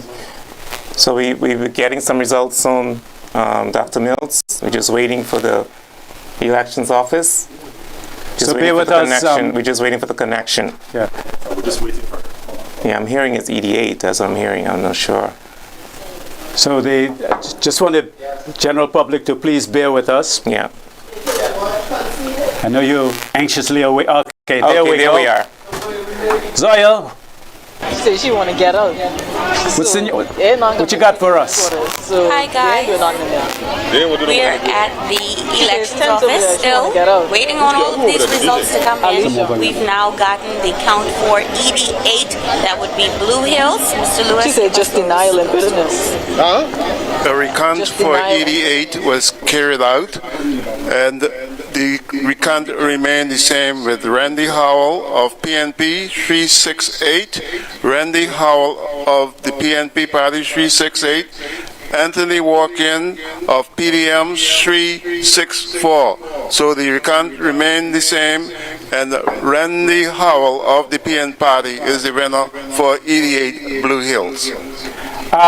Before you go, Zoya. Okay, there you have it. ED8 have we gotten any? Will be yellow with PNP Honorable Randy Howell taking that seat and remaining as is after the recount. We'll come back to you. We still have to bring you ED4, North Caicos' votes, and we have to also give you an update on the recount that was requested for ED1 and also the recount requested for ED6, the bite. So stay with us and we'll bring you those as soon as we get that information.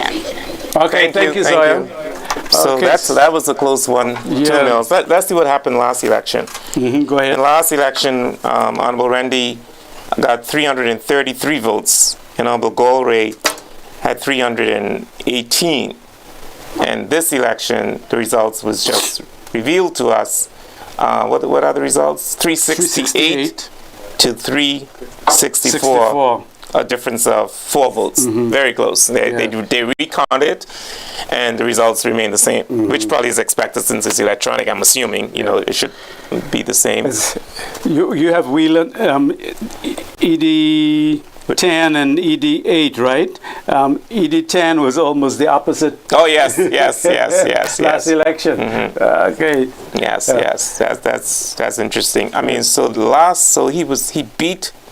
he beat his opponent last election by 15 votes. And this time he beat him by 4. 4. Yeah. Yep. Yep. A different opponent as well. Thank you. Yeah, and a newcomer. Okay. Honorable Hall, Ms. Clark, any reaction to those results? ED8. ED8. Grand Turk? Yes, it was a nail biter, very interesting. I've heard various comments while I was in Providenciales, and of course it always depends on who you talked with. There were those who felt strongly that Mr. Walk-in would have pulled off a victory. Some talking about the size of his family, relationship with the Ewings. But mind you, as one who spent some time in Providenciales, I said to them too, but the Howell family is very strong and related to a lot of the Ewings. So what individuals thought was like a one-way thing for the Walk-in chap certainly didn't happen. And we can't get away from it, although we don't know the results as yet. Leadership has a lot to do with it. I often say, for instance, in a marginal seat, let's say which is almost 50-50, it takes a charismatic leader to go in there and be able to make that pendulum swing towards his candidate. It reminds me of the Michael Manley's in Jamaica time. He sat down with them, trust me, that's almost a done deal. And say what you like about Charles Washington Mizik. He is the type that would knock on any door, and even though they may not vote for him, very few persons in this country would have been hostile to him. Now, I'm not talking about the water sports element, and obviously, although we haven't gotten there yet, that has not played out strongly as some suggested, because it certainly has not, to a great extent, affected the candidates in the single-member constituency. And I think their influence will be minimal. But again, let me congratulate the Honorable Howell on his victory. It reminds me of the days when we had the fishing cooperative in Lorimer's, and the lobsters, whether it was big or small, we had a gentleman who used to say, a pound is a pound. So in this case, a win is a win. That's it. Win. That's it. That Mr. Joaquin was going to pull that one off. I thought he was going to beat Mr. Howell based on the feedback that I've been receiving. Of course, I was not involved and out there on the grounds. I didn't even go to any rallies. But just on the little feedback that I received, I thought Mr. Joaquin was going to pull that one.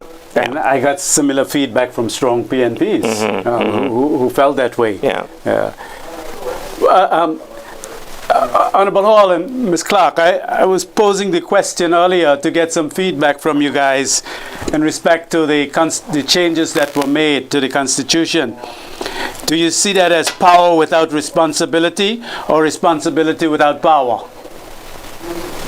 Are they just cosmetic changes, or do you think that they are meaningful, or some of them are meaningful changes?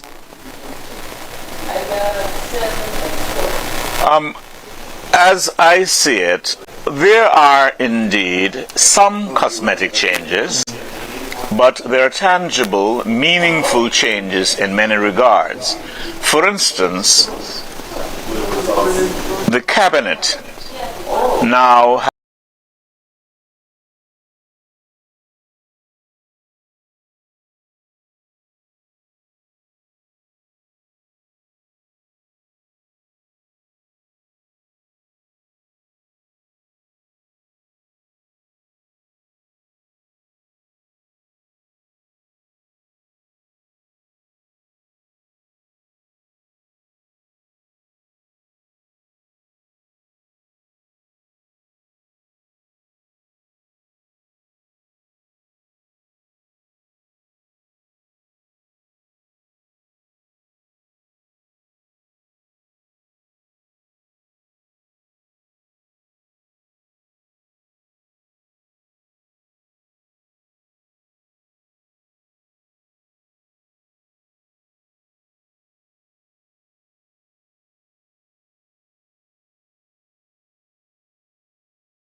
what they may talk about their 12-point or 10-point plan and whether it's PNP or PDM.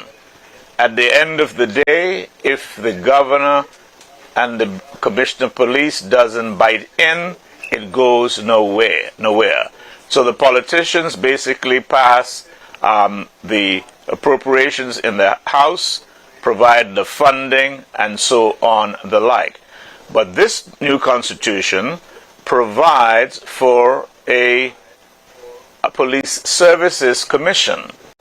So that body, hopefully, of course, all locals, would have certain influences with regards to the conduct of the police, the disciplining, the promotions, etc., etc. That is indeed a step forward. There are several others, but I will pause for the meantime. I don't know if Ms. Clark wants to add anything at this stage. Whether it's cosmetics or not, I am of the view that it is cosmetics.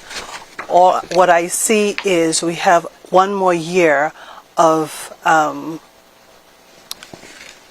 having to pay a particular government party, and it's just one more year. It's not a Senate. This parliament doesn't operate or have the powers of if you had a Senate. So where are we? So back to you. I don't see it.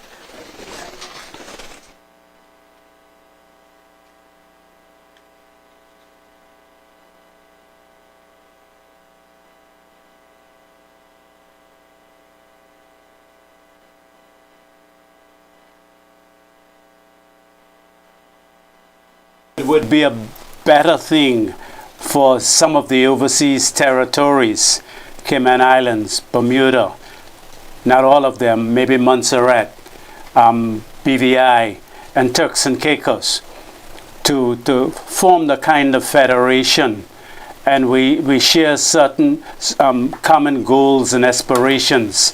For example, we have colleges in probably most of those in those overseas territories.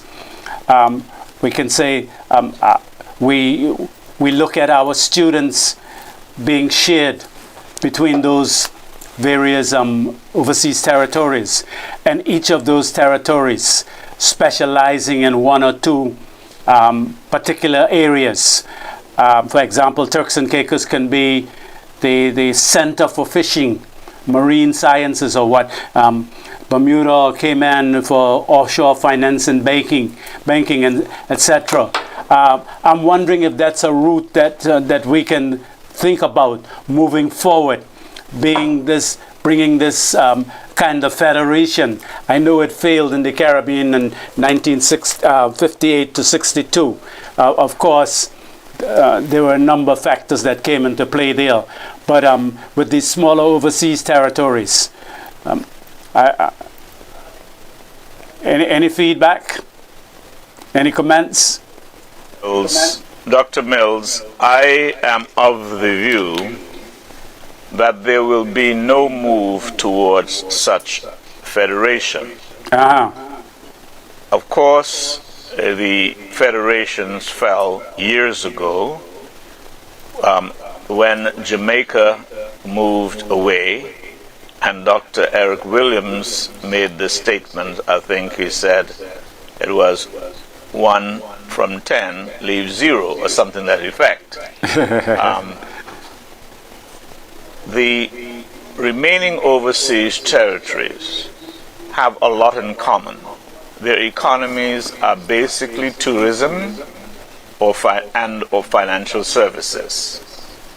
There isn't any great need for trade between them because they hardly offer any commodities that they would be interested in. And then because they're scattered so far apart, except for inter-Caribbean linking them all, again, in my view, it is a far-fetched notion. Now, what happens right now, each year, and I forget what they call it, but they have like the leaders of all of the overseas territory together. They would meet in London and have discussions with the Minister for Overseas Territory, establishing a sort of common front. But let's not forget that the Ministerial Council, yes, that's the word, the Ministerial Council, they would meet in London every year. But let's not forget, you have CARICOM, which in some form almost replaced the Federation. Of course, the purpose is slightly different, both trade and culture, whereas that one was a strong political union. And Turks and Caicos, like the other overseas territories, are associated members, with Montserrat being actually a founding member. They joined in from when CARICOM was established under the Treaty of Chaguaramas many years ago, and remains until today as the only British overseas territory to have full membership in CARICOM. And so it is through that organ we share our views with one another. So I honestly don't see a federation of the overseas territories ever happening.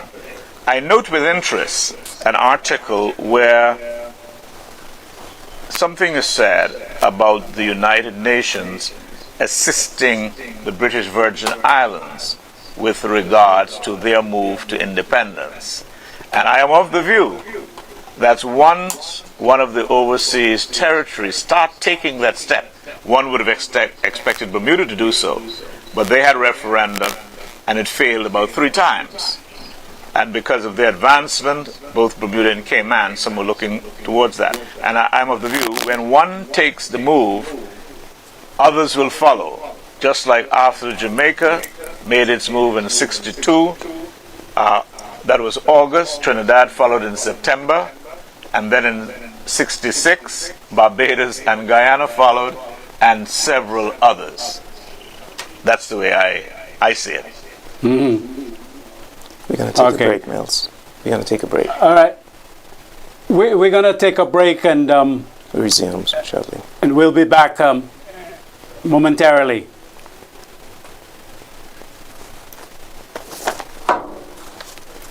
Very good.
I would like to take this opportunity and congratulate the Honorable Rachel Taylor on her victory at the poll today, February the 7th.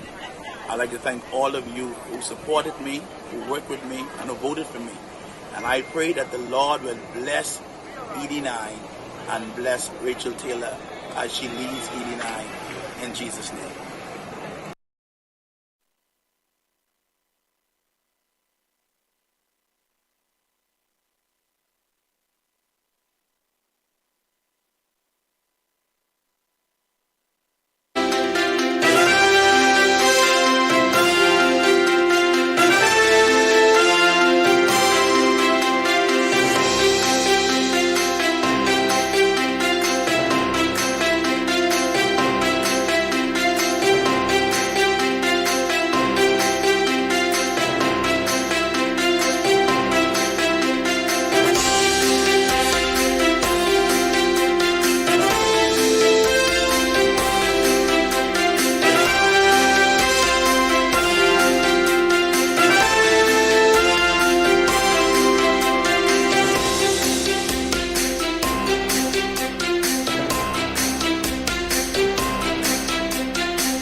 It is a time for our amazing PNP supporters to inhale the rich fragrance of this sweet, sweet victory.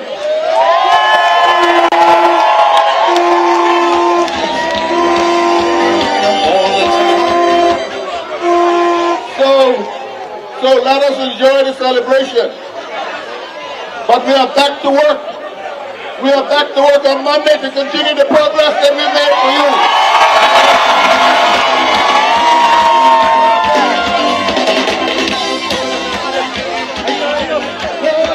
To all of you, to every islander and resident, we will work hard every day on your behalf. And we will create the conditions and the opportunities to give all of our people a better quality of life.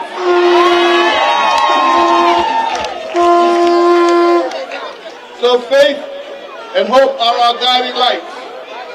No matter the challenges, let us come together with a single purpose: to make our beautiful by nature Turks and Caicos Islands the place where dreams flourish, justice abounds, and love is abundant, and hope is endless. So I will stop here now, and I want to thank you again. May God bless you and your family, and may He bless our beloved Turks and Caicos Islands. Have a good night. I love you, and I mean that with all sincerity. I love you, and I'm here to work for you. So enjoy yourself, and I'm back to work on your behalf on Monday, and we'll achieve great things together. Good night. God love you. And may He forever bless these Turks and Caicos Islands. So, there's one little detail I didn't tell you. Before I sit down, let me tell you. And the last time around, we won 14-1. This time, we won 16-2.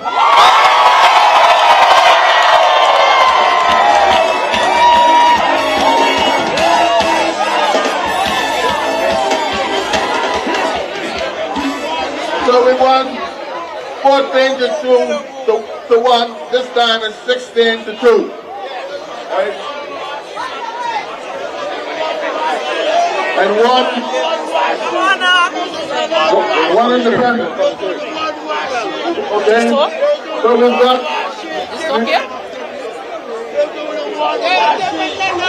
So, ladies and gentlemen, I want you to keep your eyes on the moves we will be making in the next several weeks. I love you again. God bless you. God bless these Turks and Caicos Islands. Together we are going places. I say together we are going places.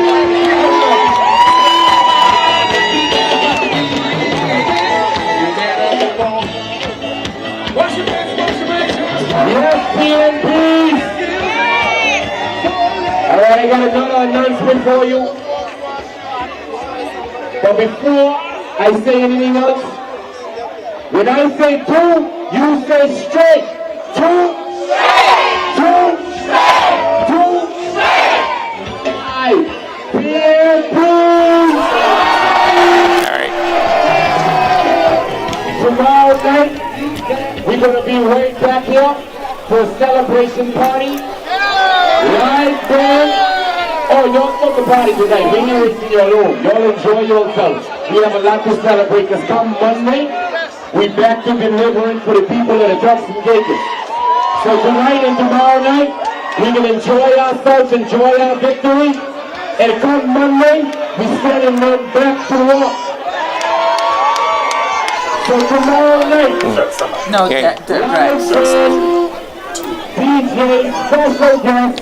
All right, you've just been, we just give you a preview of what's happening at the PNP headquarters, where Honorable Washington Music was giving his brief remarks and say that they have won. Of course, we have not received the official results from the elections offices yet.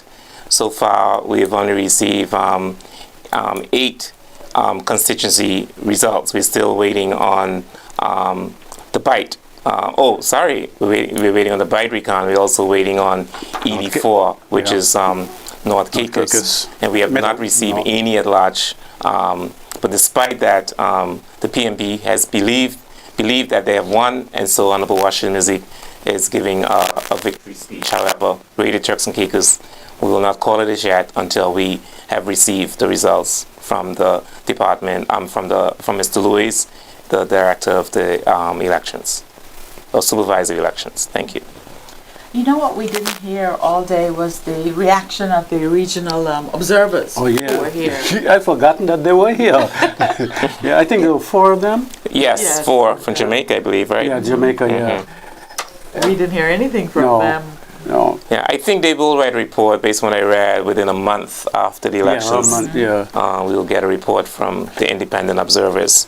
But I did some research into them. They seem to be a reputable organization, well respected, particularly in Jamaica. And I know Professor Trevor Monroe, held them in high esteem. I viewed some of the comments that he made about them. So, but I had forgotten that they were around.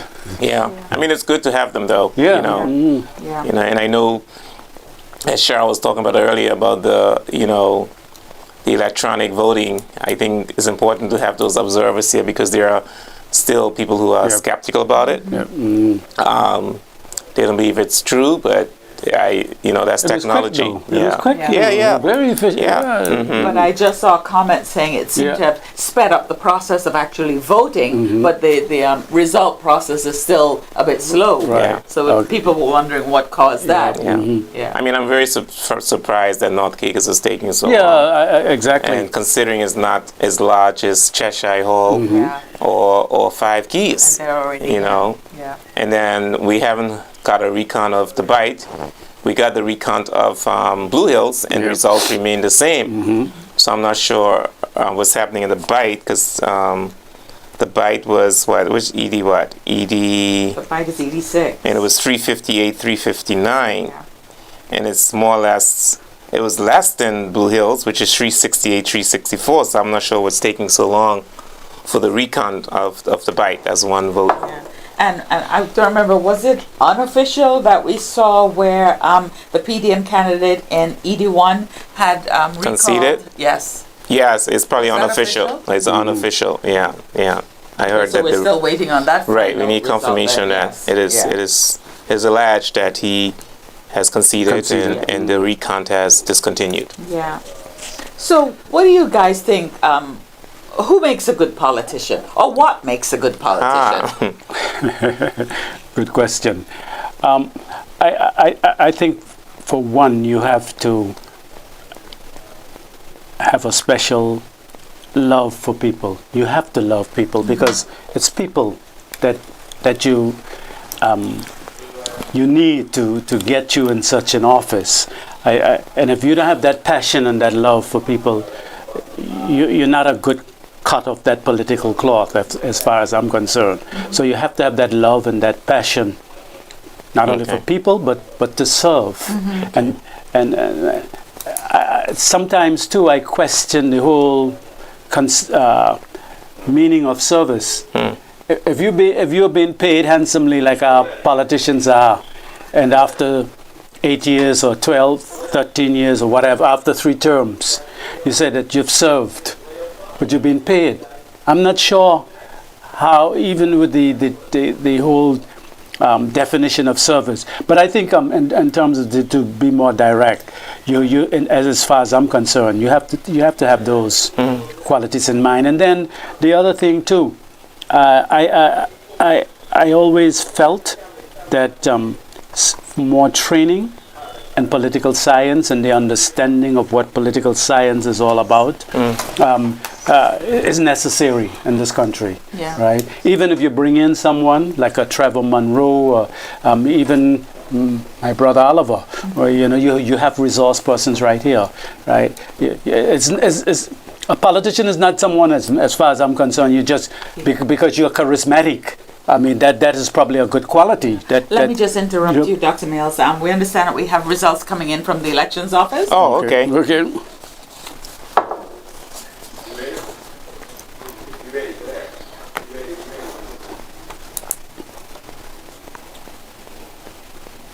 Hi, Zoya.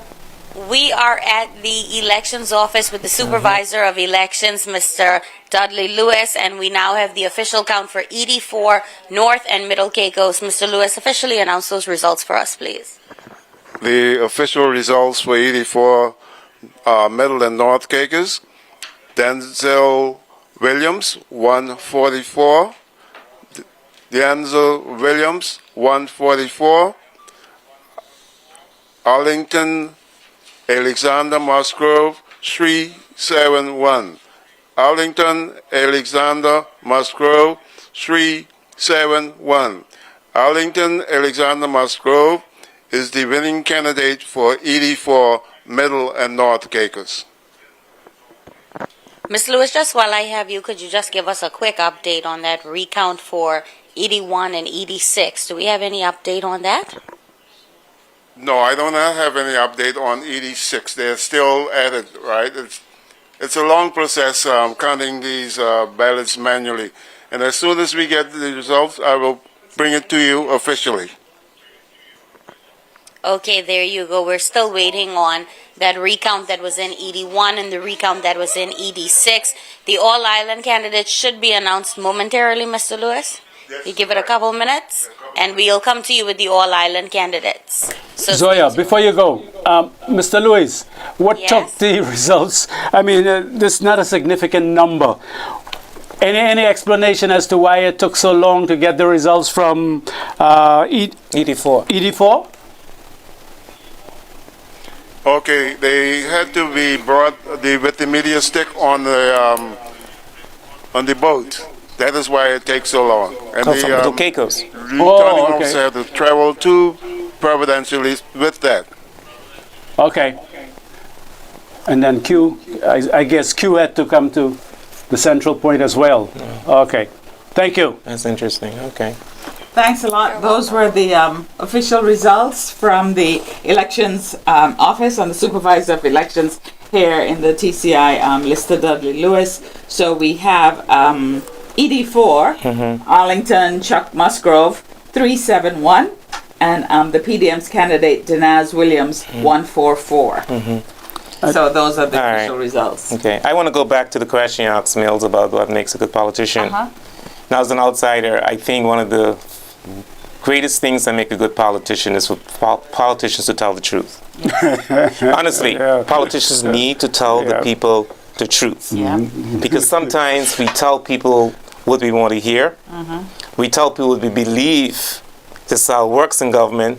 And so they don't, it's maybe misleading in not telling the truth. If you tell people the truth, I think people appreciate you more. Because when you tell a lie, they're going to find out. If you can't do it, say you can't do it. And also be upfront. I also think politicians need to be decisive.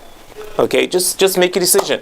If you make a mistake, you come back and you say, I made a mistake. Politicians also need, what makes a good politician, is you check on your people. You call them up on a regular basis, you go visit them. The same way you visit them during the campaign, you go door to door, do it during your 5 years in government. Visit them, you know, hear their concerns. And I think those are the things that make a great politician. Also educate the people about how government works. I think a lot of us do not understand how government works, and we Maybe sort some of them don't understand how government I don't know. works. And so, I think we have another report. Oh, we have another report? Yes. Okay, awesome. Oh, this must be the by date.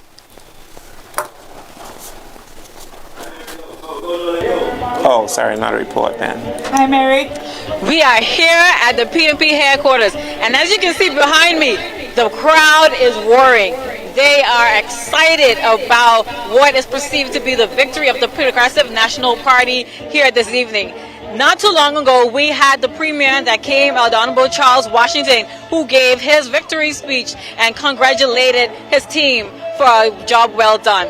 We are also here, and as you can see, a lot of persons are enjoying the celebration that they have tonight with a band, music, food, and drinks that's here tonight. What kind of victory it was? How many of his all-island candidates have come in? Unofficially. She can hear? Can you hear me, Mary? We were asking if the premier had said what type of victory it was. Party have 9 all at 16-2. They have 9 candidates, but the premier came on. He mentioned a 16-2 victory. So he mentioned that last election cycle there was a 14-1 slide, and now we're seeing the 16-2 prediction here today in the Turks and Caicos Islands. But 16-2 only gives us 18 candidates. So the independent. candidate. So So it looks like they have 7 constituency. PDM has 2, and the independent is 1. That makes the 10. And then there are 9 more at large. So he's predicting that they have 9, which make, and plus the 7 constituency make the 16. So he's predicting all the at large. That's basically what he's predicting. Yeah. She's gone? Is she gone? Is she still there? Okay. Oh, she's gone. She's gone. Okay. Oh, that's interesting. To add, I've examined in the past, right, from the 40s, the British did reports on Turks and Caicos Islands. They call them colonial reports. And if you check through those reports over the years, particularly within the 60s and the 70s and the 80s, the British have been saying that Turks and Caicos need better people in politics. Whatever they mean by that, but they've been saying it consistently. And there are people who the British have little or no regard for in Turks and Caicos. So it makes me wonder at times when we're being treated in a certain way, we tend to get hostile towards the British, but they have reasons. I'm not defending them, right? But they have reasons for that based on the quality of people. So I think going forward, well, it's late. We're going to have from 2030, we're going to have to start looking seriously. And like Drex had said, we want more truthfulness in our politics. We need more honest people in our politics. You know. What they saying? Are our colleagues in Grand Turk still with us? Okay, Grand Turk still we're there? going back to the supervisor of elections. It's Grand Turk. Okay, we're going back to the supervisor of elections for what we hope would be some all-island at-large candidate results. Zoya, Mr. Lewis?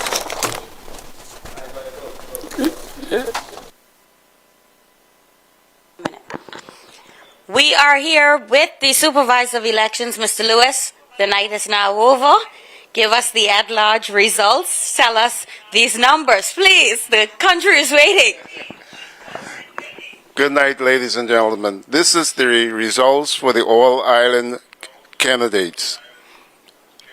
PNP E.J. Sanders, 4,614. E.J. Sanders, 4,614. PNP Charles Washington Mizik, 4,208. Charles Washington Mizik, 4,208. PNP Jamal Robinson, 4,050. Jamal Robinson, 4,050. PNP Sean Malcolm, 3,992. Sean David Malcolm, 3,992. Javago Jolly, 3,932. Javago Jolly, 3,932. Jamaica Williams, 3,911. Josephine Connolly, 3,881. Josephine Connolly, 3,881. Sharon Simons, 3,574. Sharon Simons, 3,574. William Billard, 3,398. William Billard, 3,398. For the PDM party, Robert Bean, 2,767. Karen Malcolm, 2,709. Karen Malcolm, 2,709. Sabrina Green, 2,591. Sabrina Green, 2,591. Sean Richard Oswald, 2,562. Sean Oswald, 2,562. Tamad Butterfield, 2,498. Tamad Butterfield, 2,498. Ralph Higgs, 2,490. Ralph Higgs, 2,490. Dwayne Taylor, 2,486. Dwayne Taylor, 2,486. Ruth Ariza, 2,440. Ruth Ariza, 2,440. Alwyn Garland, 2,251. Alwyn Garland, 2,251. Philip Robinson, 286. Philip Robinson, 286. Paul Burford, 272. Paul Burford, 272. Winston McLaughlin of PDA, 183. Winston McLaughlin of PDA, 183.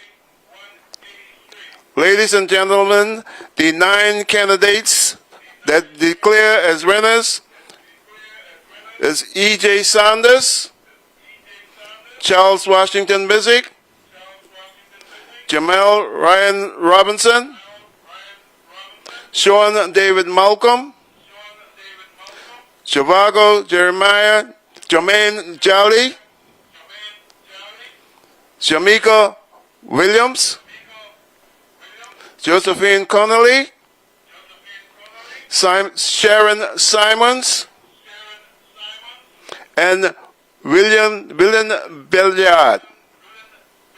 Ladies and gentlemen, that is the 9 candidates for the All Island District. And this is the official results, and they are the winners for the All Island District. Mr. Lewis, we had 73.91% voter turnout. That's just slightly less than what we've seen last go-round of 75%. Tell us how you felt about that and how you felt about this election overall. Okay, the 73.91%, I was of the opinion that it would have been much higher than this, because last election it was more or less basically the same, more or less. But even though we had COVID going on at the last election, I feel as if this election, the results could have been much higher. We found that there was not much people that went out and cast their ballots today. I don't know the reason why. But we did, as the supervisor of elections, we did everything possible to encourage persons to go out and vote. But it was their choice. and it is their democratic right to go out and vote today. Mr. Lewis, this was a historic election for us as well, as we introduced the DS200 electronic tabulator machine. So we moved from paper ballots to electronic ballots. This was one of your babies, I can call it. How did you feel and the feedback that you got from the voters in the voting stations today with the use of those machines? I really feel proud to be able to be part of history in the elections department for elections, Turks and Caicos, right? As I went around the islands, I went from Grand Turk to Salt Key to South Caicos to Middle and North Caicos and to Providential East, and I was able to visit most of the polling stations, and people, the remarks that I received from voters is that they love using the machine. And you know, this is something that I make sure that I wanted to introduce, and like I said before, this may be my last elections that I'm supervising. This is the 4th election that I am supervising, and being the election supervisor is not easy. I want to let everybody know it's not easy. But with my police experience, I was able to, over the past years, to be able to do exactly, or what I should say is to be able to pass my knowledge on, and I hope that in the next 5 years that whoever is the supervisor will be able to embark on what my legacy of the use of the DS200 machines. Mr. Lewis, last question before I let you go. We also had a machine that visited the prison. Usually in the past, we would have prisoners that are transported to a polling station for them to cast their ballot. How was that?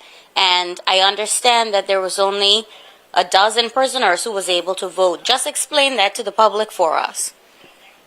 Yes, we felt that as bringing the prisoners out of prison was a security risk. So what we did is to have one of the machines fixed, and that whereby, regardless of where the prisoner was from, that person was able to vote on that machine. And I think it was very good for them, and it was very good for the police and the prison officers, because they didn't have to come out of prison and taking the prisoners to the various islands to vote. So it was very good for security reasons. Thank you so much, Mr. Lewis. Turks and Caicos, there you have it. TCI General Elections 2025 is now over. You have your results. We're only waiting on the recount out of the Bight and ED1 North Caicos. However, we know who our government is now, and elections are officially over. I'm Zoya Fassler. Have a good morning, I should say.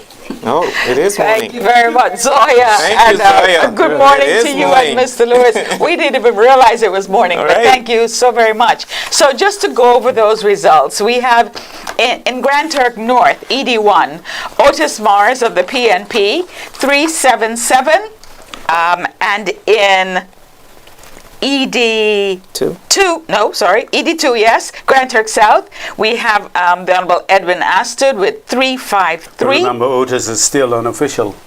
Yes, yes, that's right.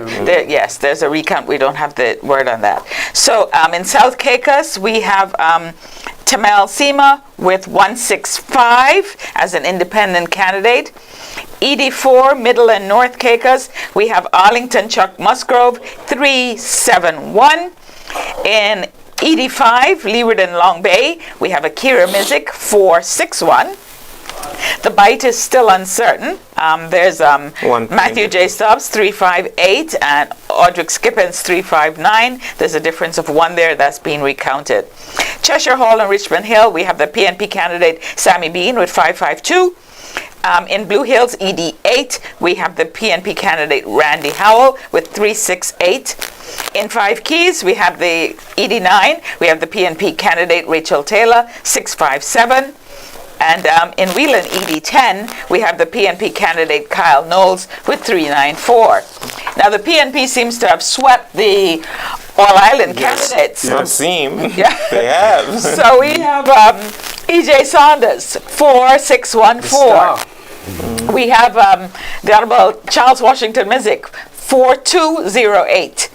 The Honorable Jamel Robinson, 4050. And returning is the Honorable Sean Malcolm with 3992. And my old co-host, Shivaga Jolly, 3932. The Honorable Jamaica Williams, 3911. The Honorable Josephine Connolly has been returned with 3881. And now we have to refer to Sharon Simons as the Honorable Sharon Simons at 3594. And of course, the Honorable Willie Belliard, 3398. Also, we have a Robert Bean from the PDM, 2767.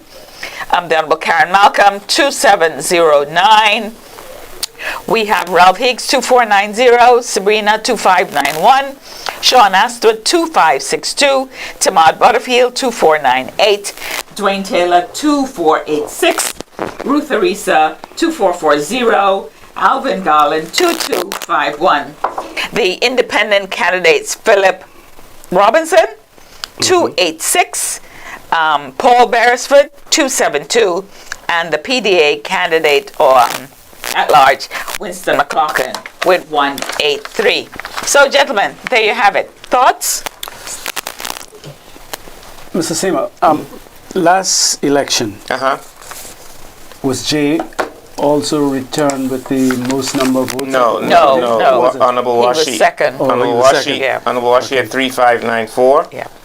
Jay at 3478, and Jamal is 3418. I mean, then Honorable Josephine is 3464. And this election, he comes with a whopping 4614. Yeah. And this is the first time. There it is on screen as well. There's also the first time we've had at-large candidates in the 4,000 votes. Oh, yeah, okay. It's always been in the 3,000 or something like that. Because Honorable Charlene got 3,000 something in 2016. We've never had anyone who got 4,000 or more. Yeah.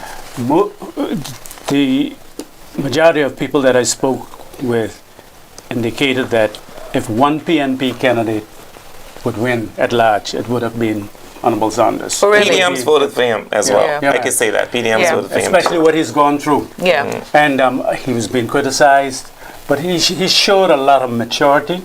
And I think, I believe his parents were very supportive of him, and his parents encouraged him, because I would have walked away. But that's a lot of money. But they're seasoned politicians themselves, exactly. and so they know, they can strategize. And these are learning lessons. Yep. Yes, we didn't like how when we're done, but these are learning lessons. It's a learning lesson for him as well. And then, that's one son of our soil that I'm really proud of. Of course, Drex too, no doubt about it. Always been. But when you're proud of Drexel? Yeah, man. Why not? Can go to international conferences. Yeah, I am proud of EJ too. You know what I mean, and represent Turks on the global stage. Yeah, that's my good Indeed. cousin. Right? Now I know you two will talk all morning, but I think I'm going to wrap this up. So no, but what I really would like to see though, maybe tomorrow we could get a breakdown of how the votes for that large for each constituency. Just one more thing before you go. I think again, I have to commend Robbie Bean. Of course. Last election, I believe he came on top. And I think he did. Yeah, with the PDM. He did. Again, he had 2,527. Wouldn't be his despite it's not going to deter him. Remember, God called Samuel 3 times. This is third time then? Yeah. Yes. This is third time. Third time. Yeah. Okay. So you got a fourth time.